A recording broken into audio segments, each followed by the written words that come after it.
पुंडलिकावरती विठ्ठल श्री ज्ञानदेव तुकाराम पंढरीनाथ भगवान की जय। राजाधिराज प्रभु रामचंद्र भगवान की जय। पवन सोत हनुमान की जय। श्री गुरुदेव दत्त वासुदेव हरी। श्री गणेशाय नमः। श्री प्रभु रामचंद्राय नमः।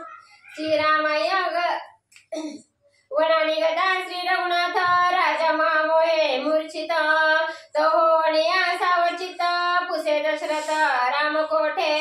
श्री गणेशाला वंदन करून प्रभू रामचंद्राचं स्मरण आणि सद्गुरूशी शरण जाऊन कथेचं अनुसंधान आहे।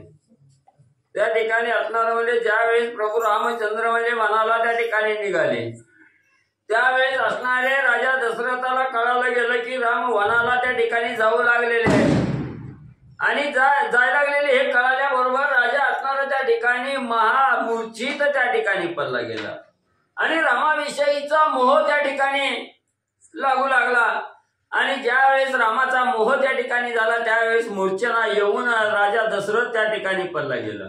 मूर्छेतून काही वेळानं सावध असणारे राजा दशरथ त्या ठिकाणी झाले, इकडे तिकडे बघू लागले आणि विचारू लागले माझा असणारा राम त्या ठिकाणी कुठे आहे, माझा राम कुठे गेला, कुठे आहे, असं सावध झाल्यानंतर आणि सर्वांना विचारू लागले। त्यासी स्त्रिया सांगती माता तुम्ही दिदला आणि जरथ त्यावरी बैसवणी रघुनाथ गेला निश्चित वनवासा। मग लगेच असणारा आजूबाजूला काही स्त्रिया त्या ठिकाणी होत्या। स्त्रियांनी राजा दशरथाला बोलायला सुरुवात केली। महाराज म्हणे तुम्ही जो असणारा चित्ररथ म्हणजे असणाऱ्या प्रभू रामचंद्राला दिलेला होता त्या रथामध्ये असणारे प्रभू रामचंद्र त्या ठिकाणी बसलेले आहेत आणि त्या रथात बसून प्रभू रामचंद्र वनवासाला म्हणजे त्या ठिकाणी गेलेले आहेत। एक सांगती रासी रामाश्वासिता जनांसी आहे नगर द्वारापासी तवराव वेगेसी धाविनला।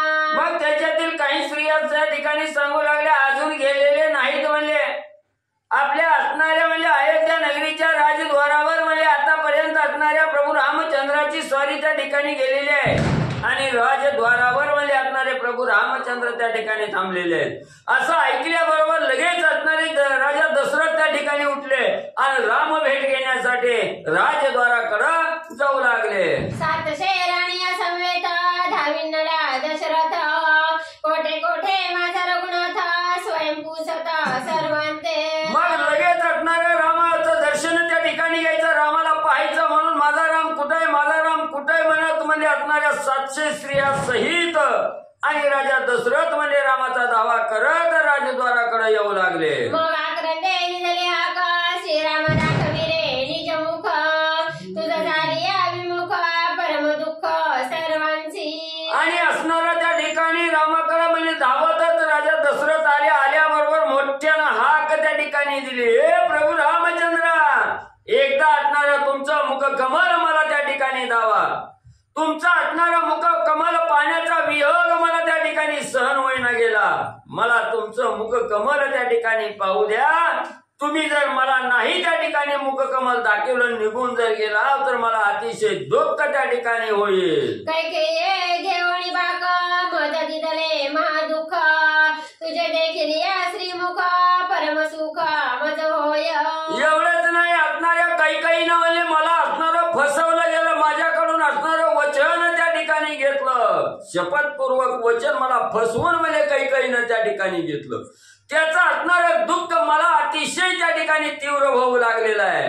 आणि ज्यावेळी प्रभू रामचंद्र तुझा असणारा मुख कमल मला पाहायला मिळेल, तुझा असणारा चेहरा पाहिल्याबरोबर त्या दुःखाचं निरसन त्या ठिकाणी होईल आणि दुःखातून सुख मला त्या ठिकाणी प्राप्त होईल, म्हणून रामा तुझा असणारा मुख कमल त्या ठिकाणी मला दाखव। श्रीराम स्मरता हृदयात सकळ दुःखांचा होय अंत भाग्य भागी मी दशरथ वना रघुनाथ धाडिला। मी कम नशीब आहे, कम भाग्याचा आहे त्या ठिकाणी आणि तुमचा असणारा त्या ठिकाणी मुख कमल पाहिल्याबरोबर मला सुख त्या ठिकाणी वाटल, मी का कम नशीब आहे। जगाचा करता करविता असणारा प्रभू रामचंद्र समोर त्या ठिकाणी ठेवायचा सोडलो गेलो आणि रामाला मी आभारी असल्यामुळं माझ्यापासून राम अंतरू लागला, वनाला त्या ठिकाणी आणि मी रामाला पाठवू लागलो, हेच माझं असणारं दुर्भाग्य. धाव पावे गा राघवा भेटी देई परम कणवा, सुख होईल माझ्या जीवा म्हणून धावा पोकारीला. हे धाव पावला असणाऱ्या म्हणजे प्रभू रामचंद्रा म्हणून असणारा पुकार त्या ठिकाणी राजा दशरथ देऊ लागलेले आहे. हे असणाऱ्या जनतेवर कनवाळूपणा त्या ठिकाणी करणारा, मायेचा सागर असणारा, प्रेमाळू माझा असणारा राम त्या ठिकाणी आहे. आणि हे रामा धावत ये, मला असणार तुझं दर्शन त्या ठिकाणी दे, मला दुःखातून बाहेर त्या ठिकाणी रामा काढ. गेला गेला रे रघुनाथ म्हणून आक्रंदे गरजत, रडत पडत स्वयं धावत पडे मूर्छित अति दुःखी. मग राम ज्या वेळेस अंतरला गेले तेव्हा असणाऱ्या राजा दशरथाने दुःख त्या ठिकाणी मानलं गेलं. गेला माझा असणारा राम त्या ठिकाणी गेला, माझा असणारा प्राण त्या ठिकाणी निघून गेला. मी आता त्या ठिकाणी काय करावं असं मोठमोठ्यानं दुःख करत राजा दशरथ तिथंच म्हणजे मूर्छेने त्या ठिकाणी पडले गेले. राम म्हणे थे राहता दृढ वाढला मोह ममता, राव मज पासी न येता वेगी सुमंता रथ हाकी. मग असणाऱ्या राजा दशरथाचा असणारा दुःखाचा पुकार त्या ठिकाणी प्रभू रामचंद्राने ऐकला गेला. आणि असणाऱ्या रामाने सुमंताला सांगितलं, सुमंता थोडा सुद्धा वेळ त्या ठिकाणी लावू नको. जर इथं त्या ठिकाणी थांबलो गेलो तर अतिशय दुःख माझ्या असणाऱ्या वडिलाला राजा दशरथाला त्या ठिकाणी होईल. म्हणून म्हणले आपण लवकर म्हणले या ठिकाणी निघावं. लवकर असणाऱ्या सुमंता रथ म्हणले पुढे घे. श्रीरामनेची परतोडी दशरथ रथ देखे नयनी, दृष्टी पडे राजे थोडी ठेली जडोनी रामरूपी. मग असणारा त्या ठिकाणी राजा प्रभू रामचंद्राचं काही असणारं दर्शन त्या ठिकाणी होईना गेला, मुख कमल त्या ठिकाणी पाहता येईना. आणि रामाच्या आज्ञेप्रमाणे सुमंजीनी रथ त्या ठिकाणी हाकला गेला. दृष्टीच्या आड रथ त्या ठिकाणी झाला. रथ दिसेनासा झाला. आतून दुःख करत मूर्छनेमध्ये राजा दशरथ आणि त्या ठिकाणी पडले गेले. श्रीरामा देखता दृष्टी लागली राम पाठी, श्रीरामना देखता दृष्टी बैसली शेवटी ध्वजस्तंभी. मग असणारा त्या ठिकाणी म्हणली जोपर्यंत राम त्या ठिकाणी दृष्टीला दिसत होत तेव्हा राममय अवस्था त्या ठिकाणी राजा दशरथाची झाली. आणि एकटक असणाऱ्या रामाकडे त्या ठिकाणी पाहत बसले. आणि ज्या वेळेस राम आपल्याला सोडून त्या ठिकाणी अंतरले गेले, रामाचा रथ त्या ठिकाणी दिसेना गेला. दिसू लागला तो फक्त असणाऱ्या रथाचा रामध्वज त्या ठिकाणी दिसला गेला. आणि सगळी असणारी राजा दशरथाची नजर त्या रामध्वजावर, रथाच्या ध्वजावर त्या ठिकाणी जळली गेली. तिकडं एकटक असणार राजा दशरथ ध्वज पाहू लागले. दृष्टी अंतरली या ध्वज राजा पाहे रथाचे रज, न देखता श्रीरामाचे रज पडे भुभुज मूर्छित. मग पुन्हा बी असणारा त्या ठिकाणी ध्वजही दिसायचा त्या ठिकाणी अंतरला गेला, दिसेनासा झाला. त्या ठिकाणी रथ गडगडाट करीत असणारा डोळ्याच्या आड त्या ठिकाणी गेला. आणि ज्या वेळेस रथ दिसना गेला, ध्वज नाहीसा त्या ठिकाणी झाला, त्यावेळेस फक्त त्या रथाची असणारी धूळ आकाशात त्या ठिकाणी उडालेली दिसू लागली. त्या धुळीकडे असणारं लक्ष राजा दशरथाने त्या ठिकाणी दिलं. आता माझा असणारा राम त्या ठिकाणी अंतरला गेला. असणारी निमग्न अवस्था असणाऱ्या राजा दशरथाची झाली. आठविता श्रीरामासी राजा विसरे निज देहासी, प्रेम मूर्छा आली त्यासी देहभावासी विसरला. मग त्या ठिकाणी असणारा राम त्या ठिकाणी दिसत नाही. रामाचा धावा राजा दशरथाने त्या ठिकाणी मानला गेला. माझा राम कुठे गेला, माझा राम का दिसना त्या ठिकाणी. तवा असणाऱ्या रामाचा धावा त्या ठिकाणी केला. रामरूपी असणार चिंतन आणि राजा दशरथ करू लागले. स्त्रिया करीती दीर्घ रुदना, रुदन करीती सकळ जन, गायीना सेविती तृण जीवन, वत्स स्तनपान न करीती. मग राम अंतरला गेला. अयोध्या नगरी सोडली. राम दूरवर त्या ठिकाणी गेले. राजा दशरथ दुःखाच्या थारोळ्यात पडले गेले. आणि एवढंच नाही, जी अयोध्या नगरीची जनवसाहत त्या ठिकाणी होती, जनलोक त्या ठिकाणी होते, स्त्री आहे, आबाल वृद्ध आहेत त्या ठिकाणी, बायका लेकरं लहान मुलंही असणाऱ्या रामाचा धावा करत दुःख करू लागलेले आहेत. मोठमोठ्यानं अंबरडा फोडू लागलेले आहे. माणसं अंबरडा फोडतात, त्याच्यात नवल नाही त्या ठिकाणी. गायीने चारा खायचं त्या ठिकाणी सोडलं गेलं. गायीही डोळ्यातून अश्रू त्या ठिकाणी वाहू लागल्या. असणाऱ्या लहान वासरांनी सुद्धा आपल्या मातेचं स्तनपान करायचं त्या ठिकाणी सोडलं गेलं.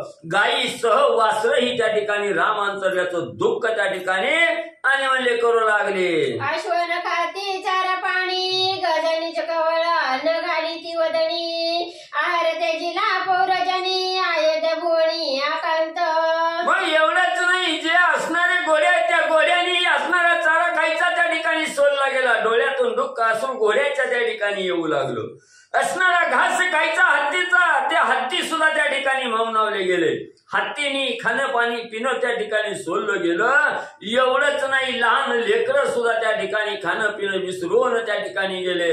रामाचा धावा आणि दुःखाच्या असणाऱ्या डोहात बुडून त्या ठिकाणी म्हणले करू लागले. दिवस गेला अस्तमानी राजा सावध केला राणी यांनी प्रवेशात अयोध्या भुवनी सुख स्वप्नी दिसेना. मग त्या ठिकाणी असणारा म्हणजे राम अंतरला गेला. ह्याच्या दुःखामध्ये जो राजा दशरथ त्या ठिकाणी उडालेले होते, मूर्छेनेमध्ये त्या ठिकाणी पडलेले होते. त्या मूर्छेनेतून असणाऱ्या आजूबाजूला असणाऱ्या स्त्रियांनी त्या ठिकाणी सावरलं गेलं, समजावलं गेलं, हाताला धरलं. राजमहालाकडे असणाऱ्या राजा दशरथाला घेऊन स्त्रिया त्या ठिकाणी आल्या. आपल्या असणाऱ्या राजमहालात राजा दशरथ त्या ठिकाणी आलेला आहे, पण शून्य मंदिर त्या ठिकाणी दिसू लागलं. सगळीकडे पाहिजे तिकडे उदासता त्या ठिकाणी दिसू आली. आनंदाचा असणारा जो आनंद होता तो आनंद नाहीसा त्या ठिकाणी झाला. आनंद मावळला गेला.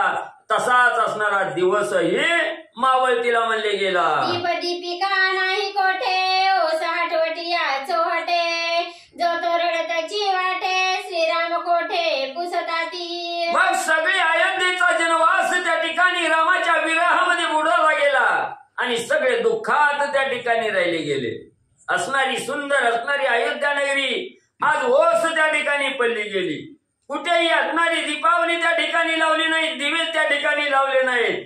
कुठेही निरांजन त्या ठिकाणी पाहायला मिळणार गेलं. आरती कुठेही पाहायला त्या ठिकाणी मिळणार. सगळ्यांना पाहणाऱ्याला डोळ्याला असणारी अयोध्या नगरी उदास आणि ओस त्या ठिकाणी दिसू लागली. श्रीराम प्रवेशली यावणी घरोघरी दीर्घ रडणी अरंधोळा पडला अयोध्या भुवनी अन्न कोणी न खाय.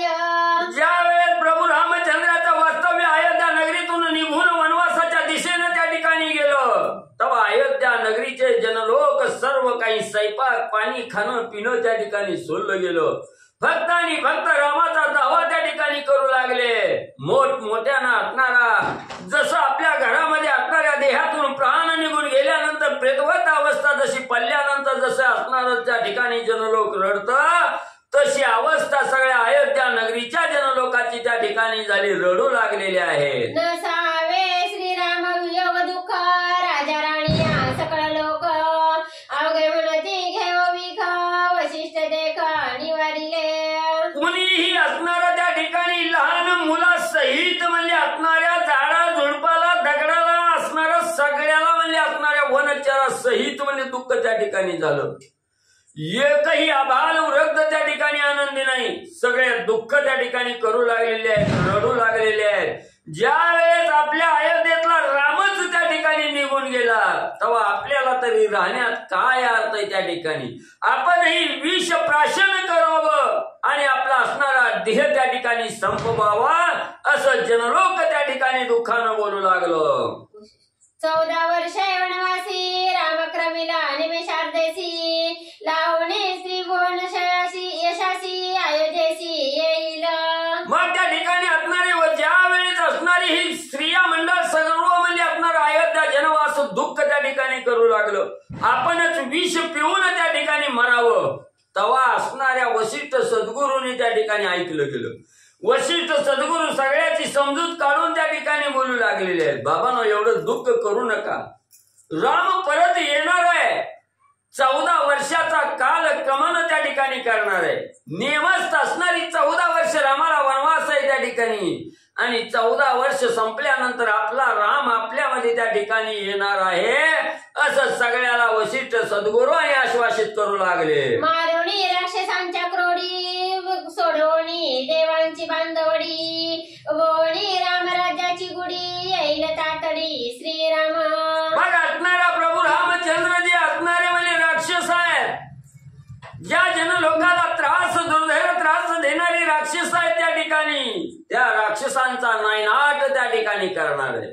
ज्या राजा रावणानं असणाऱ्या त्या ठिकाणी 33 कोटी देवाला आपल्या बंदीखान्यात त्या ठिकाणी सोडलं गेलं, त्या ठेवलं गेलं, त्या राजा रावणाच्या बंदीखान्यातून त्या असणाऱ्या देवाची सोडवणूक त्या ठिकाणी राजा असणारा प्रभू रामचंद्र त्या ठिकाणी करणार आहे. एवढंच नाही, ज्या नवग्रहाच्या आपल्या सिंहासनाच्या पायऱ्या ज्यानं असणाऱ्या राजा रावणानं केल्या, त्याही असणाऱ्या नवग्रहाची बंदी त्या ठिकाणी आणि राम त्या ठिकाणी तोलणार आहे. 14 वर्षानं नेमस्त प्रभू रामचंद्र आणि आपल्या अयोध्या नगरीच्या ठिकाणी परत येतील. कुणीही दुःख करू नका. वशिष्ठ सद्गुरू समजूत काढू लागले. माझे वचन मनाप्रमाण वाहत श्रीरामाची आन, विष घेऊन देता प्राण दपतन पावल. वशिष्ठ सद्गुरू सांगू लागलेले आहे, बाबांनो तुम्ही दुःख करू नका. असणारं विष प्राशन करून आपण देहाचा त्याग त्या ठिकाणी करू, त्याच्यात मोक्ष त्या ठिकाणी प्राप्त होत नाही. काही देहाचं सार्थक त्या ठिकाणी होत नाही. आपल्याला असणारं त्या ठिकाणी असणारा मोक्षाचा मार्ग त्या ठिकाणी प्राप्त होत नाही. हे अधोगतीचं कर्म हातून त्या ठिकाणी घडलं जातं, आत्महत्या त्या ठिकाणी केली तर. म्हणून तुम्हाला रामाची शपथ घेऊन सांगतो, राम परत 14 वर्षानं त्या ठिकाणी येणार आहे. आत्महत्या करण्याचं काहीही कारण त्या ठिकाणी नाही. अधोपतन त्या ठिकाणी आत्महत्या केल्यानंतर होतं. म्हणून म्हणजे कोणी त्या मार्गाला जायची गरज नाही. राम परत येणार आहे. कोणी वशिष्ठांची वाणी, राजा प्रवेशाला राजभवनी, श्रीरामा आठविता मणी, पडेला धरणी मूर्छित. मग वशिष्ठ सद्गुरूंनी सगळ्याची समजूत त्या ठिकाणी केलं, सगळ्यांना आश्वासित वशिष्ठ सद्गुरूंनी त्या ठिकाणी केलं. राजा दशरथाने सद्गुरूचं वचन प्रमाण त्या ठिकाणी मानलं. आपल्या असणाऱ्या राजमहालामध्ये त्या ठिकाणी बसले गेले. बसल्याबरोबर ध्यानी मनी नयनी सगळं असणारं त्या ठिकाणी रामचिंतन लागलं गेलं. रामाच्या नामामध्ये असणारा राजा दशरथ त्या ठिकाणी लीन झाले. तिथंच लीन झाल्याबरोबर त्यांना बाईचं काही शुद्धीचं त्या ठिकाणी आठवण गेलं. असणारं त्या ठिकाणी मूर्छनेमध्ये राजा दशरथ मध्ये राहिले.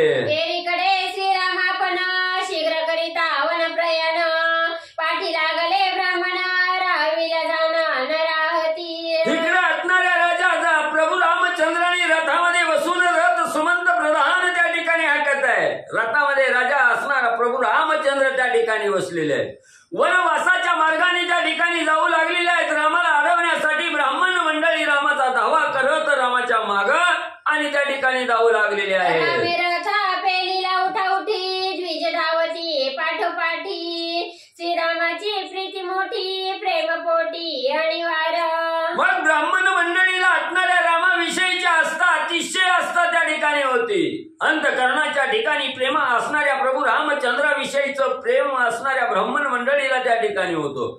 ब्राह्मण मंडळी मागा त्या ठिकाणी पाहतायत. रामाने पाहिलं गेलं, सुमंताला सांगितलं, सुमंता लवकर म्हणे निघ माग म्हणले. ब्राह्मण मंडळी येऊ लागलेली आहे. रामाच्या संगती वनवासी करावया वस्ती, दृष्टी ठेवणे अरथी ब्राह्मण धावती लवला आहे. ब्राह्मणांनी एकच विचार त्या ठिकाणी केला, अयोध्येत राहून उपयोग त्या ठिकाणी नाही. ज्या मार्गाने राम त्या ठिकाणी गेलेला आहे त्याच मार्गाने आपण त्या ठिकाणी जायचं.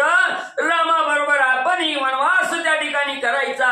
रामाच्या संगतीत आपण वास्तव्य त्या ठिकाणी करायचं, अशी मनोमन इच्छा ब्राह्मण मंडळींनी केली. रामाच्या रथाकडे पाहत म्हणले त्या ठिकाणी माग म्हणले जाऊ लागले. वृद्ध वेद पाठक तपस्वी अग्निहोत्री याज्ञिक, आणि काही बहुसाल लोक मोठे निहाक तीही दिदली. मग असणारे त्या ठिकाणी तपस्वी आहेत, वेद पाठक असणारे ब्राह्मण आहेत, अग्नी असणारे अग्नीवर उपजीविका करणारे काही ब्राह्मण आहेत त्या ठिकाणी, जे श्रेष्ठ श्रेष्ठ तपश्चर्यामध्ये ज्याची गणना श्रेष्ठ आहे असेही ब्राह्मण मंडळी त्या ठिकाणी आणि रामाचा धावा करत रामाच्या रथाच्या दिशेनं आणि त्या ठिकाणी जाऊ लागले. शीघ्र नेता श्रीरामासी शरण रथाच्या वारुवंशी, रामानावा मपासी वेगी वनवासी न न्यावा. मग मागा असणारी सगळी धावा त्या ठिकाणी करू लागलेली आहे. प्रभू रामचंद्र ज्या रथामध्ये त्या ठिकाणी बसून जाऊ लागलेले आहेत त्या रथाला असणारं शरण आम्ही त्या ठिकाणी ठिकाणी येतो. आमच्या असणाऱ्या रामाला आमच्यापासून दुरावून त्या ठिकाणी घेऊन जाऊ नका. आमच्यात असणारा राम आमच्यात आणून सोडा. त्या ठिकाणी आमच्यापासून रामाला दूर त्या ठिकाणी घेऊन जाऊ नका. रथाला शरण येऊन विनंती करून असणारी प्रार्थना पूर्वक मला ब्राह्मण मंडळी बोलू लागली. रथ चालविता लोलिका त्या सारथियासी नमन देखा. रथ पेलावा नगरा सन्मुख वना श्रीराम न्यावा. एवढंच नाही, ज्या रथाचे सारथ्य असणारा सुमंत प्रधान त्या ठिकाणी करत आहे त्या रथाच्या सारथ्यालाही मनोमन नमन आमचा त्या ठिकाणी असो. असणाऱ्या सारथ्याने रथ त्या ठिकाणी घेऊन पुढे न जाता असणाऱ्या नगराच्या जवळ त्या ठिकाणी आणावा. नगरद्वाराच्या समोर असणाऱ्या रामाला घेऊन तो रथ त्या ठिकाणी आणावा अशी असणारी प्रार्थना आणि ब्राह्मण मंडळी करू लागली. श्रीराम जवा मागे पाहे तव जन समुदाय धावत आहे. उडी टाकोणी लावला हे वंदुनी पाये बोलत. मग प्रभू रामचंद्रांनी मागा निस्ती नजर वळून त्या ठिकाणी बघितलं. दृष्टीला काय पडलं, आता अंग जन समुदाय त्या ठिकाणी येऊ लागलेला आहे. ब्राह्मण मंडळी आपला धावा त्या ठिकाणी करत आहे. माग असणारी जन समुदाय त्या ठिकाणी धावत येऊ लागलेला आहे. प्रभू रामचंद्रांनी पाहिलं, इतका बी त्रास देणं योग्य नाही. मनाला विचार प्रभू रामचंद्रांनी केला. चालत्या रथातून खाली उडी त्या ठिकाणी मारली. धावतच उलट्या दिशेनं ब्राह्मण मंडळीच्या समोर प्रभू रामचंद्र आले आणि ब्राह्मण मंडळीला प्रभू रामचंद्र काय त्या ठिकाणी बोलू लागले. स्वामी कष्टले ती बहुत दूरी म्हणून द्विजांचे चरण चुरी. वनवासा दंडकारण्य माझारी तुम्ही कैशा परी आले तेथे. मग प्रभू रामचंद्रांनी हात त्या ठिकाणी जोडलं आणि असणाऱ्या त्या ठिकाणी सांगू लागले, तुम्ही वयोवृद्ध त्या ठिकाणी आहात, ज्येष्ठ आहात, म्हणून तुमच्या असणारे पाय त्या ठिकाणी एवढं धावा त्या ठिकाणी केला, पाय दुखत असतील.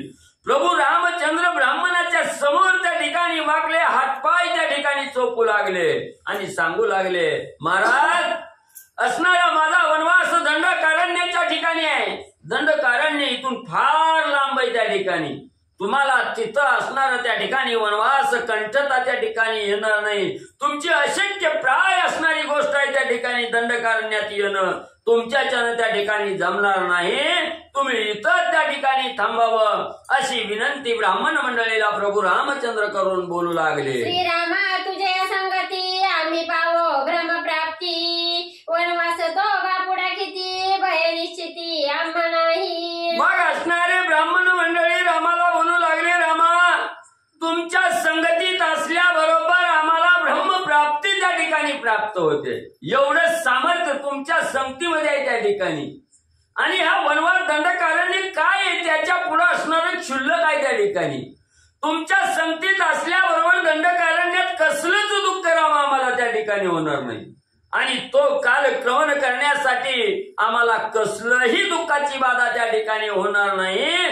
एवढी रामा तुमची संगत श्रेष्ठ त्या ठिकाणी असल्यामुळे आम्हाला काहीही अवघड त्या ठिकाणी नाही. रामा ब्राह्मण मंडळी प्रभू रामचंद्रांना बोलू लागली. परतोनी जाणे मागुती निश्चय आम्हा नाही रघुपती. स्वामीने न्यावे वनप्रती वनसंगती वनवासी. असणारे ब्राह्मण मंडळी जनसमुदाय त्या ठिकाणी बोलू लागला, रामा तुम्हाला सोडून परत जाणं ही अशक्य आहे त्या ठिकाणी. आम्ही कदापिही त्या ठिकाणी माघारी जाणार नाहोत. असणाऱ्या स्वामींनी प्रभू रामचंद्रांनी आम्हाला आपल्या संग आणि वनवासामध्ये त्या ठिकाणी घेऊन जावं. कदापि आम्ही माघारी त्या ठिकाणी जाणार नाहोत अशी सर्वजण रामाची प्रार्थना करून प्रभू रामचंद्रांना बोलू लागले. तुझे सांडवणी दासील दुरी तया आम्ही होऊ रानवरी. आम्हावरी कृपा करी दिनोद्धारी चालावे. दिनाचा उद्धार करणाऱ्या प्रभू रामचंद्रा त्या ठिकाणी आमच्यावर कृपा त्या ठिकाणी करावी. आणि तुम्ही जर कृपा त्या ठिकाणी नाही केली, आमच्यावर कृपेचा वरदहस्त त्या ठिकाणी नाही ठेवला, आम्हाला जर नाही बरोबर त्या ठिकाणी घेऊन गेला तर आमची गत त्या ठिकाणी कशी होईल. रान बहिरी त्या ठिकाणी होईल. गाव बी कळायचं नाही, शिव बी त्या ठिकाणी कळायची नाही. आणि निस्ता मी रामराम म्हणत असणार सायरा वैरा त्या ठिकाणी धावू रामा. म्हणून तुम्ही आमच्यावर कृपा त्या ठिकाणी करावी, आम्हाला बरोबर घेऊन त्या ठिकाणी जावं विनंतीपूर्वक जनलोक बोलू लागलं. ऐकोनी या द्विजोक्ती श्रीराम विचारी पैचित्ती. हे निजा नगरवासी असी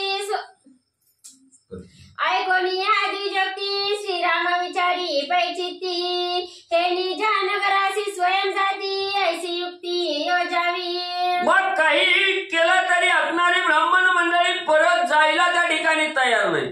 आपल्या वचनावर ठाम असणारी ब्राह्मण मंडळी आहे त्या ठिकाणी. हे प्रभू रामचंद्रांनी जाणलं गेलं. मनाच्या ठिकाणी थोडा वेळ विचार त्या ठिकाणी केला. आता यांना आपल्या बरोबर नेणं तर शक्य त्या ठिकाणी नाही. माघारी तर जायला त्या ठिकाणी तयार नाही. मग आता आपण थोडा वेळ विचार त्या ठिकाणी करावा, जेणेकरून आपण ही वनवासाला त्या ठिकाणी निघून जाऊ आणि जेणेकरून ही ब्राह्मण मंडळी ही अयोध्येच्या दिशेनं परत त्या ठिकाणी कशी जाईल अशी युक्ती आपण त्या ठिकाणी साधावी, असा विचार प्रभू रामचंद्र करू लागले. श्री गणेशाय नमः. श्री प्रभू रामचंद्राय नमः. श्रीराम लक्ष्मण आज्ञा करी म्हणे चालता द्विज शिनले भारी आजी वस्ती तमसा तिरी सीता उत्तरी वृक्षातळी. मग असणारा त्या ठिकाणी म्हणले प्रभू रामचंद्र लक्ष्मणजीला सांगू लागलेले आहेत. लक्ष्मणजी, हे ब्राह्मण मंडळी म्हणजे त्या ठिकाणी निर्णयावर ठाम आहेत. ती माघारी जायला तयार नाहीत. तर म्हणजे आपण आजचा असणारा मुक्काम याच असणाऱ्या तमसा नदीच्या तीरावर म्हणजे त्या ठिकाणी करावा. आपण आज म्हणजे हितच म्हणजे त्या ठिकाणी मुक्काम करू, पुढे जायचं नको, असं लक्ष्मणजीला प्रभू रामचंद्रांनी सांगितलं. श्रीराम निघेची पयन्न अवघी केले अंबुप्राशन सीते सहित आपण केले शयन तृणशय. मग तिथं असणारा मुक्काम करण्याचं ठरवलं गेलं. सुमंत प्रधानाने रथ थांबवला गेला आणि संध्याकाळची वेळ आहे. तिथंच मुक्कामाला उतरले गेले. प्रभू रामचंद्रांनी अन्न प्राशन त्या ठिकाणी करायचं, जेवण करायचं, पण जेवण करायचं त्या ठिकाणी सोडलं गेलं. तिघांनीही त्या ठिकाणी आंबू म्हणजे काय, आंबू प्राशन म्हणजे मग म्हणजे तिथंच म्हणजे असणार फक्त पाणी प्राशन म्हणजे त्या ठिकाणी केलं आणि तिथंच असणाऱ्या म्हणजे गवताची शेज त्या ठिकाणी टाकली गेली. त्या गवताच्या शेजेवर तिघही मुक्काम करू लागले. श्रीराम सांगे लक्ष्मणा प्रती ब्राह्मण राहिविता न राहती हे जवणी जेले आहे ती तव शीघ्र गती निघावे. मग असणाऱ्या प्रभू रामचंद्राने लक्ष्मणजीला सांगितलं, लक्ष्मणजी ही ब्राह्मण मंडळी हट्टाला पेटलेली आहे. म्हणजे आपल्या संघ यायचा मनोमन विचार म्हणजे सगळ्यांनी त्या ठिकाणी केलाय. ह्यांना किती बी सांगितलं तर महागारी म्हणजे त्या ठिकाणी जाणार नाही ते. मग म्हणले आता हिथंच म्हणले आपण बी झोपू, या ब्राह्मण मंडळीला बी गाढ इथं म्हणजे झोपू म्हणजे त्या ठिकाणी काढू आणि ज्या वेळेशी गाढ झोपतील म्हणजे झोपी जातेले तवा म्हणले आपण हळूच म्हणले पुढं आणि म्हणले निघून जाऊ. सुमंतरता सिद्ध करी मार्ग दाविला अयोध्या माहेरी रिगोणी तमसे माझारी परतिरी उतरले. मग लगेच असणारा त्या ठिकाणी ही ब्राह्मण मंडळी तिथंच म्हणजे मुक्काम रामाच्या संगतीत करू लागले. गाढ असणारी झोपली, निमिरात्र त्या ठिकाणी झाली. झाल्याबरोबर असणाऱ्या सुमंत प्रधानांनी रथामध्ये भर असणारा त्या ठिकाणी राम लक्ष्मण आणि सीतामाईला त्या ठिकाणी घेतलं. रथ कुठं म्हणजे असणाऱ्या अयोध्या दिशेनं म्हणजे त्या ठिकाणी वळवला. असणाऱ्या रथाच्या चाकाची दिशा म्हणजे अयोध्येकडे गेलेला त्या ठिकाणी दाखवला आणि मधनच म्हणजे असणाऱ्या तमसा नदीकडे म्हणजे त्या ठिकाणी वळवला आणि असणारी नदी पार करून आईल तीराहून पैल तीराला म्हणजे असणारा रथ त्या ठिकाणी पोहोचवला. ब्राह्मण प्रात्यकाळी पाती माग दाविला अयोध्ये प्रती उल्हासे अवघे नगरा येती तव रघुपती पुढे गेले. मग त्या ठिकाणी असणारी सकाळ उजळली गेली, पहाट झाली आणि पहाट झाल्याबरोबर ब्राह्मण मंडळी झोपेतून जागी त्या ठिकाणी झाली, रामाला पाहू लागली. राम दिसेना गेला, रथ नाहीसा त्या ठिकाणी झाला. त्यांनी अंदाज बांधायला सुरुवात केली. रथाची असणारी चाकाची म्हणजे त्या ठिकाणी खूण आहे, त्या खुणेनं त्या ठिकाणी जाऊ. रामाने आपल्याला इथं झोपवलं. प्रभू रामचंद्राचा रथ म्हणजे अयोध्येच्या दिशेनं त्या ठिकाणी गेलेला आहे. मग त्या असणाऱ्या चकारीनं म्हणजे अयोध्या दिशेकडे गेला म्हणून सगळी ब्राह्मण मंडळी उठली ना अयोध्येकडे त्या ठिकाणी येऊ लागली. तयासी पुसती नगरस्थ कोठे आहे श्री रघुनाथ ते म्हणती रामाला येत जन हसत ब्राह्मणांसी. मग ब्राह्मण मंडळी म्हणजे अयोध्येकडे त्या ठिकाणी राम अयोध्येला गेलं म्हणून म्हणजे आनंद म्हणजे अयोध्येकडे आली. अयोध्येच्या जवळ आली. काही अयोध्येतील नगरवासी त्या ठिकाणी होते. त्यांनी त्यांना विचारायला सुरुवात केली, बाबांनो तुम्ही माघारी आला, राम कुठं आहे, रामाला कुठं त्या ठिकाणी सोडलं. तेव्हा ही ब्राह्मण मंडळी म्हणायला लागली, आम्हालाच विचारताव काय म्हणली, आमच्या पुढे म्हणली राम अयोध्येच्या ठिकाणी आलेला आहे. असं या ब्राह्मणाचं बोलणं अयोध्येतील नगरवासियांनी त्या ठिकाणी ऐकलं. त्यांना हसू आलं, ही ईडी झाली म्हणले. आता राम तर इकडे आलेला नाही ना, आपल्यालाच म्हणतोय म्हणले राम इकडे आला. म्हणून त्यांच्या बोलण्याला म्हणजे सगळे हसू लागली. बहुता पाडून या भ्रांती श्रीराम गेला हातोहाती. श्रीरामाची अगम्य गती न कळे वेदोक्ती ब्राह्मण. मग असणारी काही ब्राह्मण मंडळी विचार करू लागली, आपण म्हणजे झोपेतच त्या ठिकाणी गुंग झालो. आपल्यावर भ्रांती म्हणजे असणाऱ्या प्रभू रामचंद्राने त्या ठिकाणी सोडली गेली. आपल्याला भ्रांतीच त्या ठिकाणी पाळलं, भुरळ त्या ठिकाणी पाळली आणि हातोहाती राम त्या ठिकाणी निघून गेला. हे असणारं अलक्ष्याच्या पलीकडे असणारे प्रभू रामचंद्र त्या ठिकाणी आहेत. ह्या रामाचं कुणालाही त्या ठिकाणी कळत नाही. ह्या असणाऱ्या चारी वेद सुद्धा असणाऱ्या प्रभू रामचंद्राचं गुणनवाद करता करता म्हणजे मौनवले गेले. तेव्हा ह्या असणाऱ्या रामाचं कुणाला काही त्या ठिकाणी कळत नाही. राम थांग पत्ता त्या ठिकाणी लागू देत नाही. आपल्याला ब्रह्मात सोलन राम उठाबुठी म्हणजे आपल्यापासून अंतरला गेला. हृदया सता आत्मा राम जनासी पडला मोह भ्रम. अवघे झाले विषय काम कल्पांती रामन भेटे. मग त्या ठिकाणी विचार करू लागली, आपल्याच हृदयात भगवंत आहे, पण तो कुठं आहे भगवंत हे ज्याला त्या ठिकाणी कळत नाही त्याला तेव्हा भ्रांती त्या ठिकाणी चाललेली असते. मोह मायेमध्ये त्या ठिकाणी गुरपटलेला जातो. म्हणून असणाऱ्या हृदयामध्ये असणारा भगवंत त्या ठिकाणी असताना इतरत्र त्या ठिकाणी शोधतो. मग आपण त्या ठिकाणी जाणलं नाही, आपल्या जवळ भगवंत हे त्या ठिकाणी विसरलं गेलो, भ्रांतीमध्ये त्या ठिकाणी पडलो गेलो. म्हणून असणार राम निदान हे आपल्यापासून त्या ठिकाणी अंतरलं गेलं. आता कल्पांतीही राम आपल्याला त्या ठिकाणी भेटणार नाही याचं दुःख ब्राह्मण मंडळी त्या ठिकाणी आणि करू लागली. फुकाचे जे राम नाम उच्चारिती ते अभागी परम. असो ते पावती अधतम जे आत्माराम नाटविती. मग त्या ठिकाणी सांगू लागले, ब्राह्मण मंडळी विचार करू लागलेले आहेत, आपल्या असणाऱ्या देहाचा उद्धार करण्यासाठी पैसा खर्च करण्याची गरज नाही, कुठं जाण्याची गरज नाही. फक्त असणारं फुकटचं नुसतं 2 अक्षरी नाव आहे राम. त्या ठिकाणी हे राम त्या ठिकाणी घेत नाही, देहाचा उद्धार त्या ठिकाणी करत नाही. एवढंच नाही, राम नामामुळे मोक्ष प्राप्ती त्या ठिकाणी साधता येते.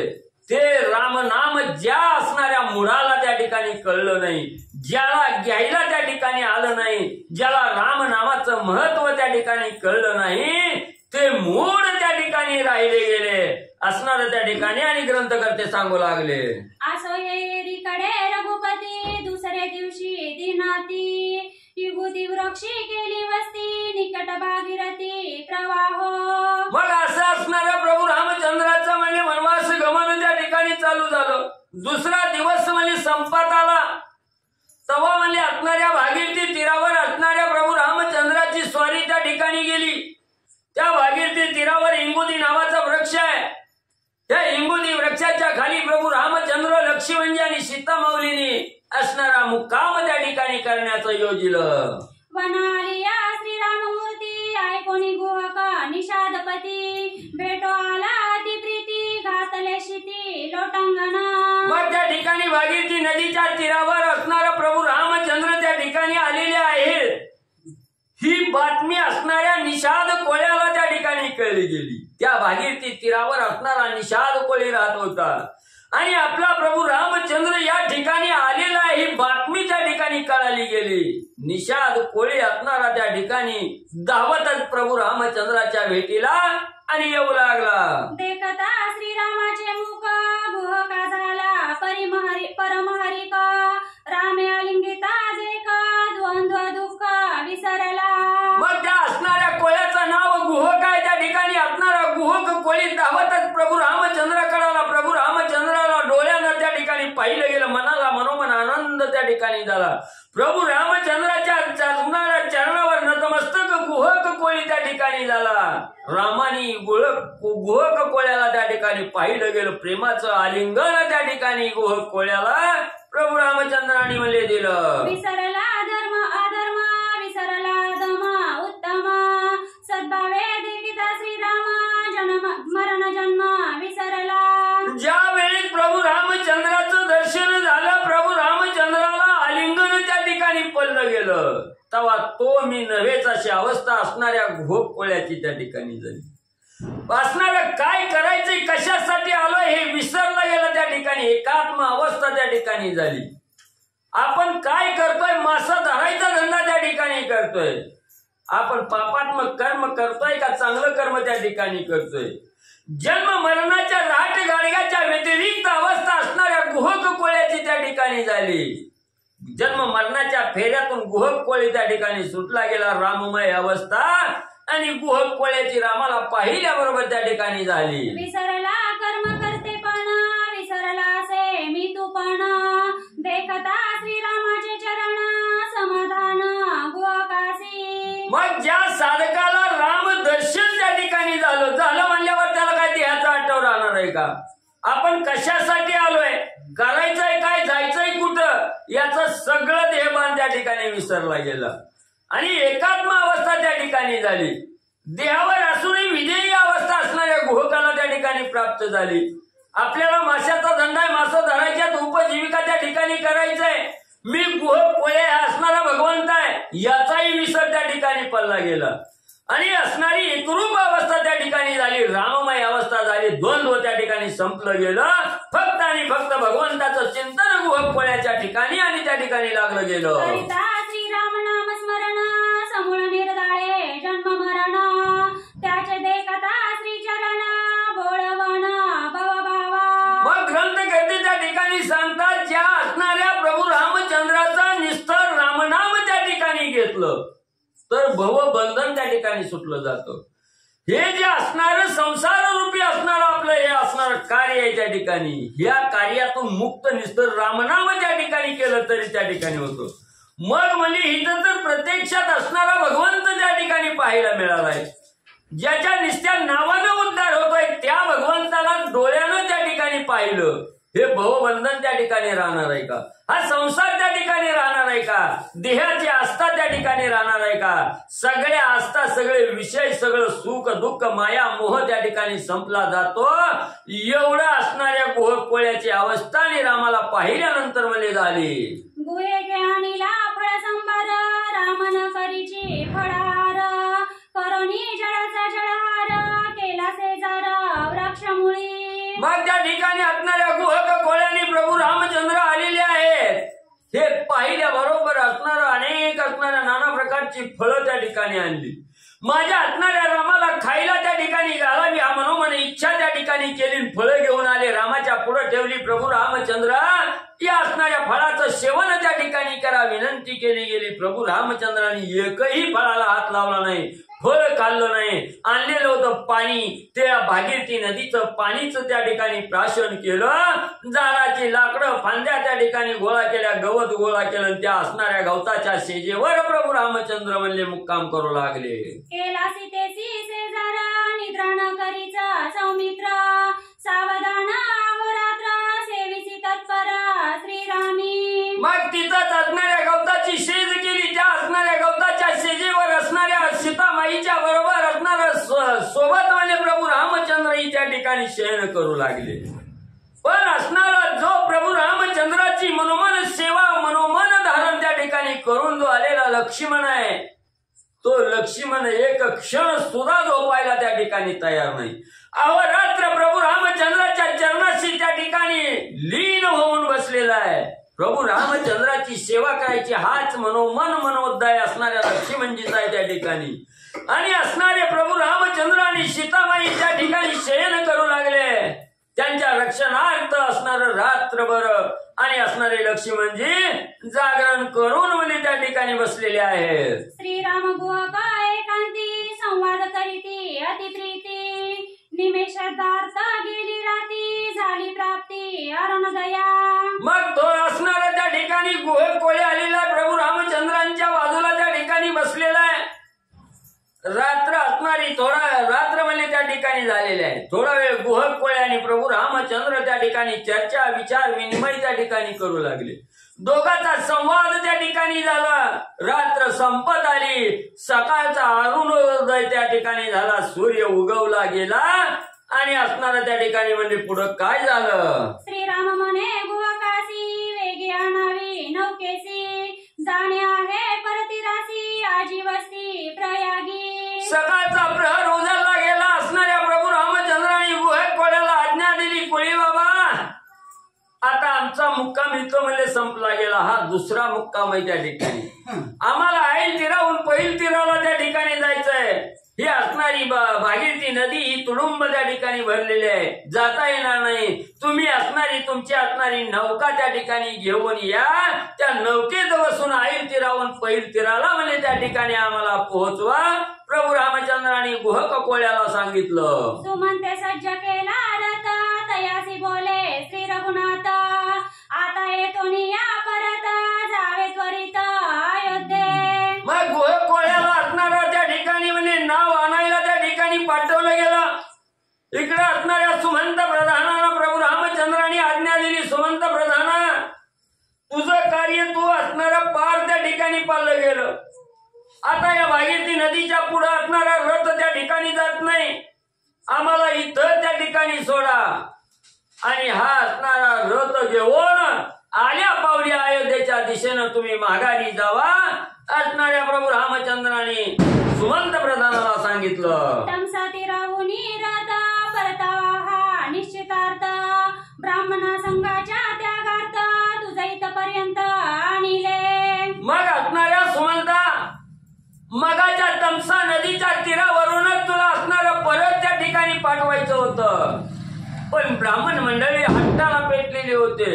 ब्राह्मण मंडळी आम्हाला सोडायला त्या ठिकाणी तयार नव्हती. म्हणून म्हणजे त्यांना माघारी लावून म्हणजे इथपर्यंत म्हणजे तुम्हाला त्या ठिकाणी घेऊन आलो नाही तर कालच म्हणजे तुम्हाला माघारी त्या ठिकाणी पाठवलं असतं.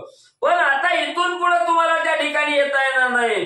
तुम्ही आल्या मार्गाने माघारी अयोध्याच्या दिशेनं म्हणजे असणारा रथ घेऊन म्हणजे माघारी जावा. प्रभू रामचंद्रांनी सांगितलं. पंढरीनाथ भगवान की जय. राजाधिराज प्रभु रामचंद्र भगवान की जय. पवन सुत हनुमान की जय. श्री गुरुदेव दत्त वासुदेव हरी. श्री गणेशाय नमः. श्री सरस्वते नमः.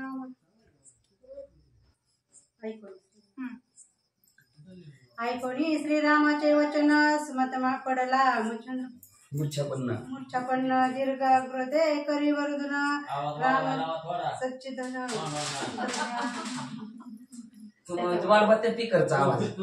असं पांडुरंगा करू प्रथम नमन दुसरे चरण संतांच्या त्यांच्या कृपा आशीर्वादाने एकतेचा विस्तार बाबाजी सद्गुरुदास तुका. बसलेले सर्व श्रोते मंडळी साधू संतांना साष्टांगपणी पाठ करून कथेला सुरुवात. कथेचा अनुसंधान आहे. प्रभू रामचंद्रांनी सुमंत प्रधानाला सांगितलं, सुमंतचे सारथे दशरथ राजाच्या रथाचे रथ माघारी घेऊन जावा. तुम्हाला कालच पाठवायचं होतं पण त्या ब्राह्मण मंडळीमुळे तुम्हाला म्हणजे असणारा उशीर लागला.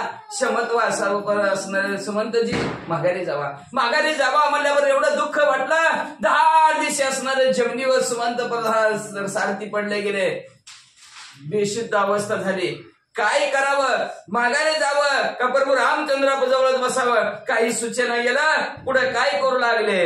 रीता देखून या रथ होईल अयोध्येसी अंकात प्राण सांडिला दशरथ नको ते मज ढाडू. प्रभू रामचंद्र मला नका व त्या अयोध्या नगराकडे पाठव म्हणले. मी जर त्या अयोध्या नगराच्या ठिकाणी रथ घेऊन गेलो आणि अयोध्या नगरातल्या गावातील लोकांना रिकामा रथ जर दिसला, लोक मला म्हणतील कशाला आला तो तरी माघारी. दशरथ राजाने जर असणारा रथ रिकामा बघितला, तुम्हाला जर रथामध्ये नाही बसला तर प्रभू रामचंद्र काय सांगायचं? उभ्या दशरथ राजा आपला जीव सोडून देतील. मला नका माघारी पाठवू. तुझं सांडूनी रघुनाथ अयोध्या माझी मज जाता सुख न पावे ग सर्वथा चरणी माता ठेविला. प्रभू रामचंद्र तुमच्या पाया पडतो, तुम्हाला हात जोडतो. प्रभू रामचंद्र मला नका असणार अयोध्या नगराकडे पाठवू. रिकामा रथ बसला ना त्या गावात दुःख कोसळलं जाईल. जो तो मलाच बोलल का त्याबरोबर रामचंद्राला घेऊन आला नाहीस, एकटाच का आला, सगळं दुःखाच्या थारोळ्यात गाव पडल व प्रभू रामचंद्र मला तुमच्या बरोबर राहू द्या. कृपा करी श्री रघुपती भियेन वनाप्रती, सेवा करीन होरात्री विघ्न रथगती वारीन. राहू द्या प्रभू रामचंद्र मला तुमच्या बरोबर, मी सुद्धा तुमच्या बरोबर वनात येतो, वनात असणारी तुमची सेवा करतो. एवढंच नाही प्रभू रामचंद्र, माझ्या रथाच्या गतीच्या द्वारावर मी जी काही रथ चालवतोय त्या रथाच्या गतीच्या द्वारावर तुम्हाला जी काही विघ्न येतील त्या विघ्नाचं निवारण मी करतो. प्रभू रामचंद्र मला अयोध्येकडे नका पाठवू. श्रीराम म्हणे घासमता गुज सांगेन मी तुझा आता, तुझा अयोध्येसी नवक जाता, काही दशरथा पिडील गुह्य सांगतो दशरथ. प्रभू रामचंद्र म्हणले, सुमंतजी तुम्हाला जर माघारी तुम्ही जर नाही गेला, ती काही माता कसली आहे म्हणली असणार. त्या दशरथ राजाला एवढा त्रास देईल, काय बोलेल तुम्हाला ऐकायचं का म्हणले. वाचा बोबी. राय देखुनिया रथ कोटे धाडीला रघुनाथ, माझे रागे दशरथ करविल गाच भारताचा. काय म्हणेल, काय अवस्था होईल म्हणले असणार. सुमंत तुम्ही जर नाही गेला तर ती काही माता असली भांड्यापट करेल म्हणजे त्या दशरथ राजा समोर जाईल. माझ्या भारताला द्यायचा रथ होता, आमच्यासाठी रथ होता, आणि तुम्ही त्या प्रभू रामचंद्राला रथ देऊन टाकला.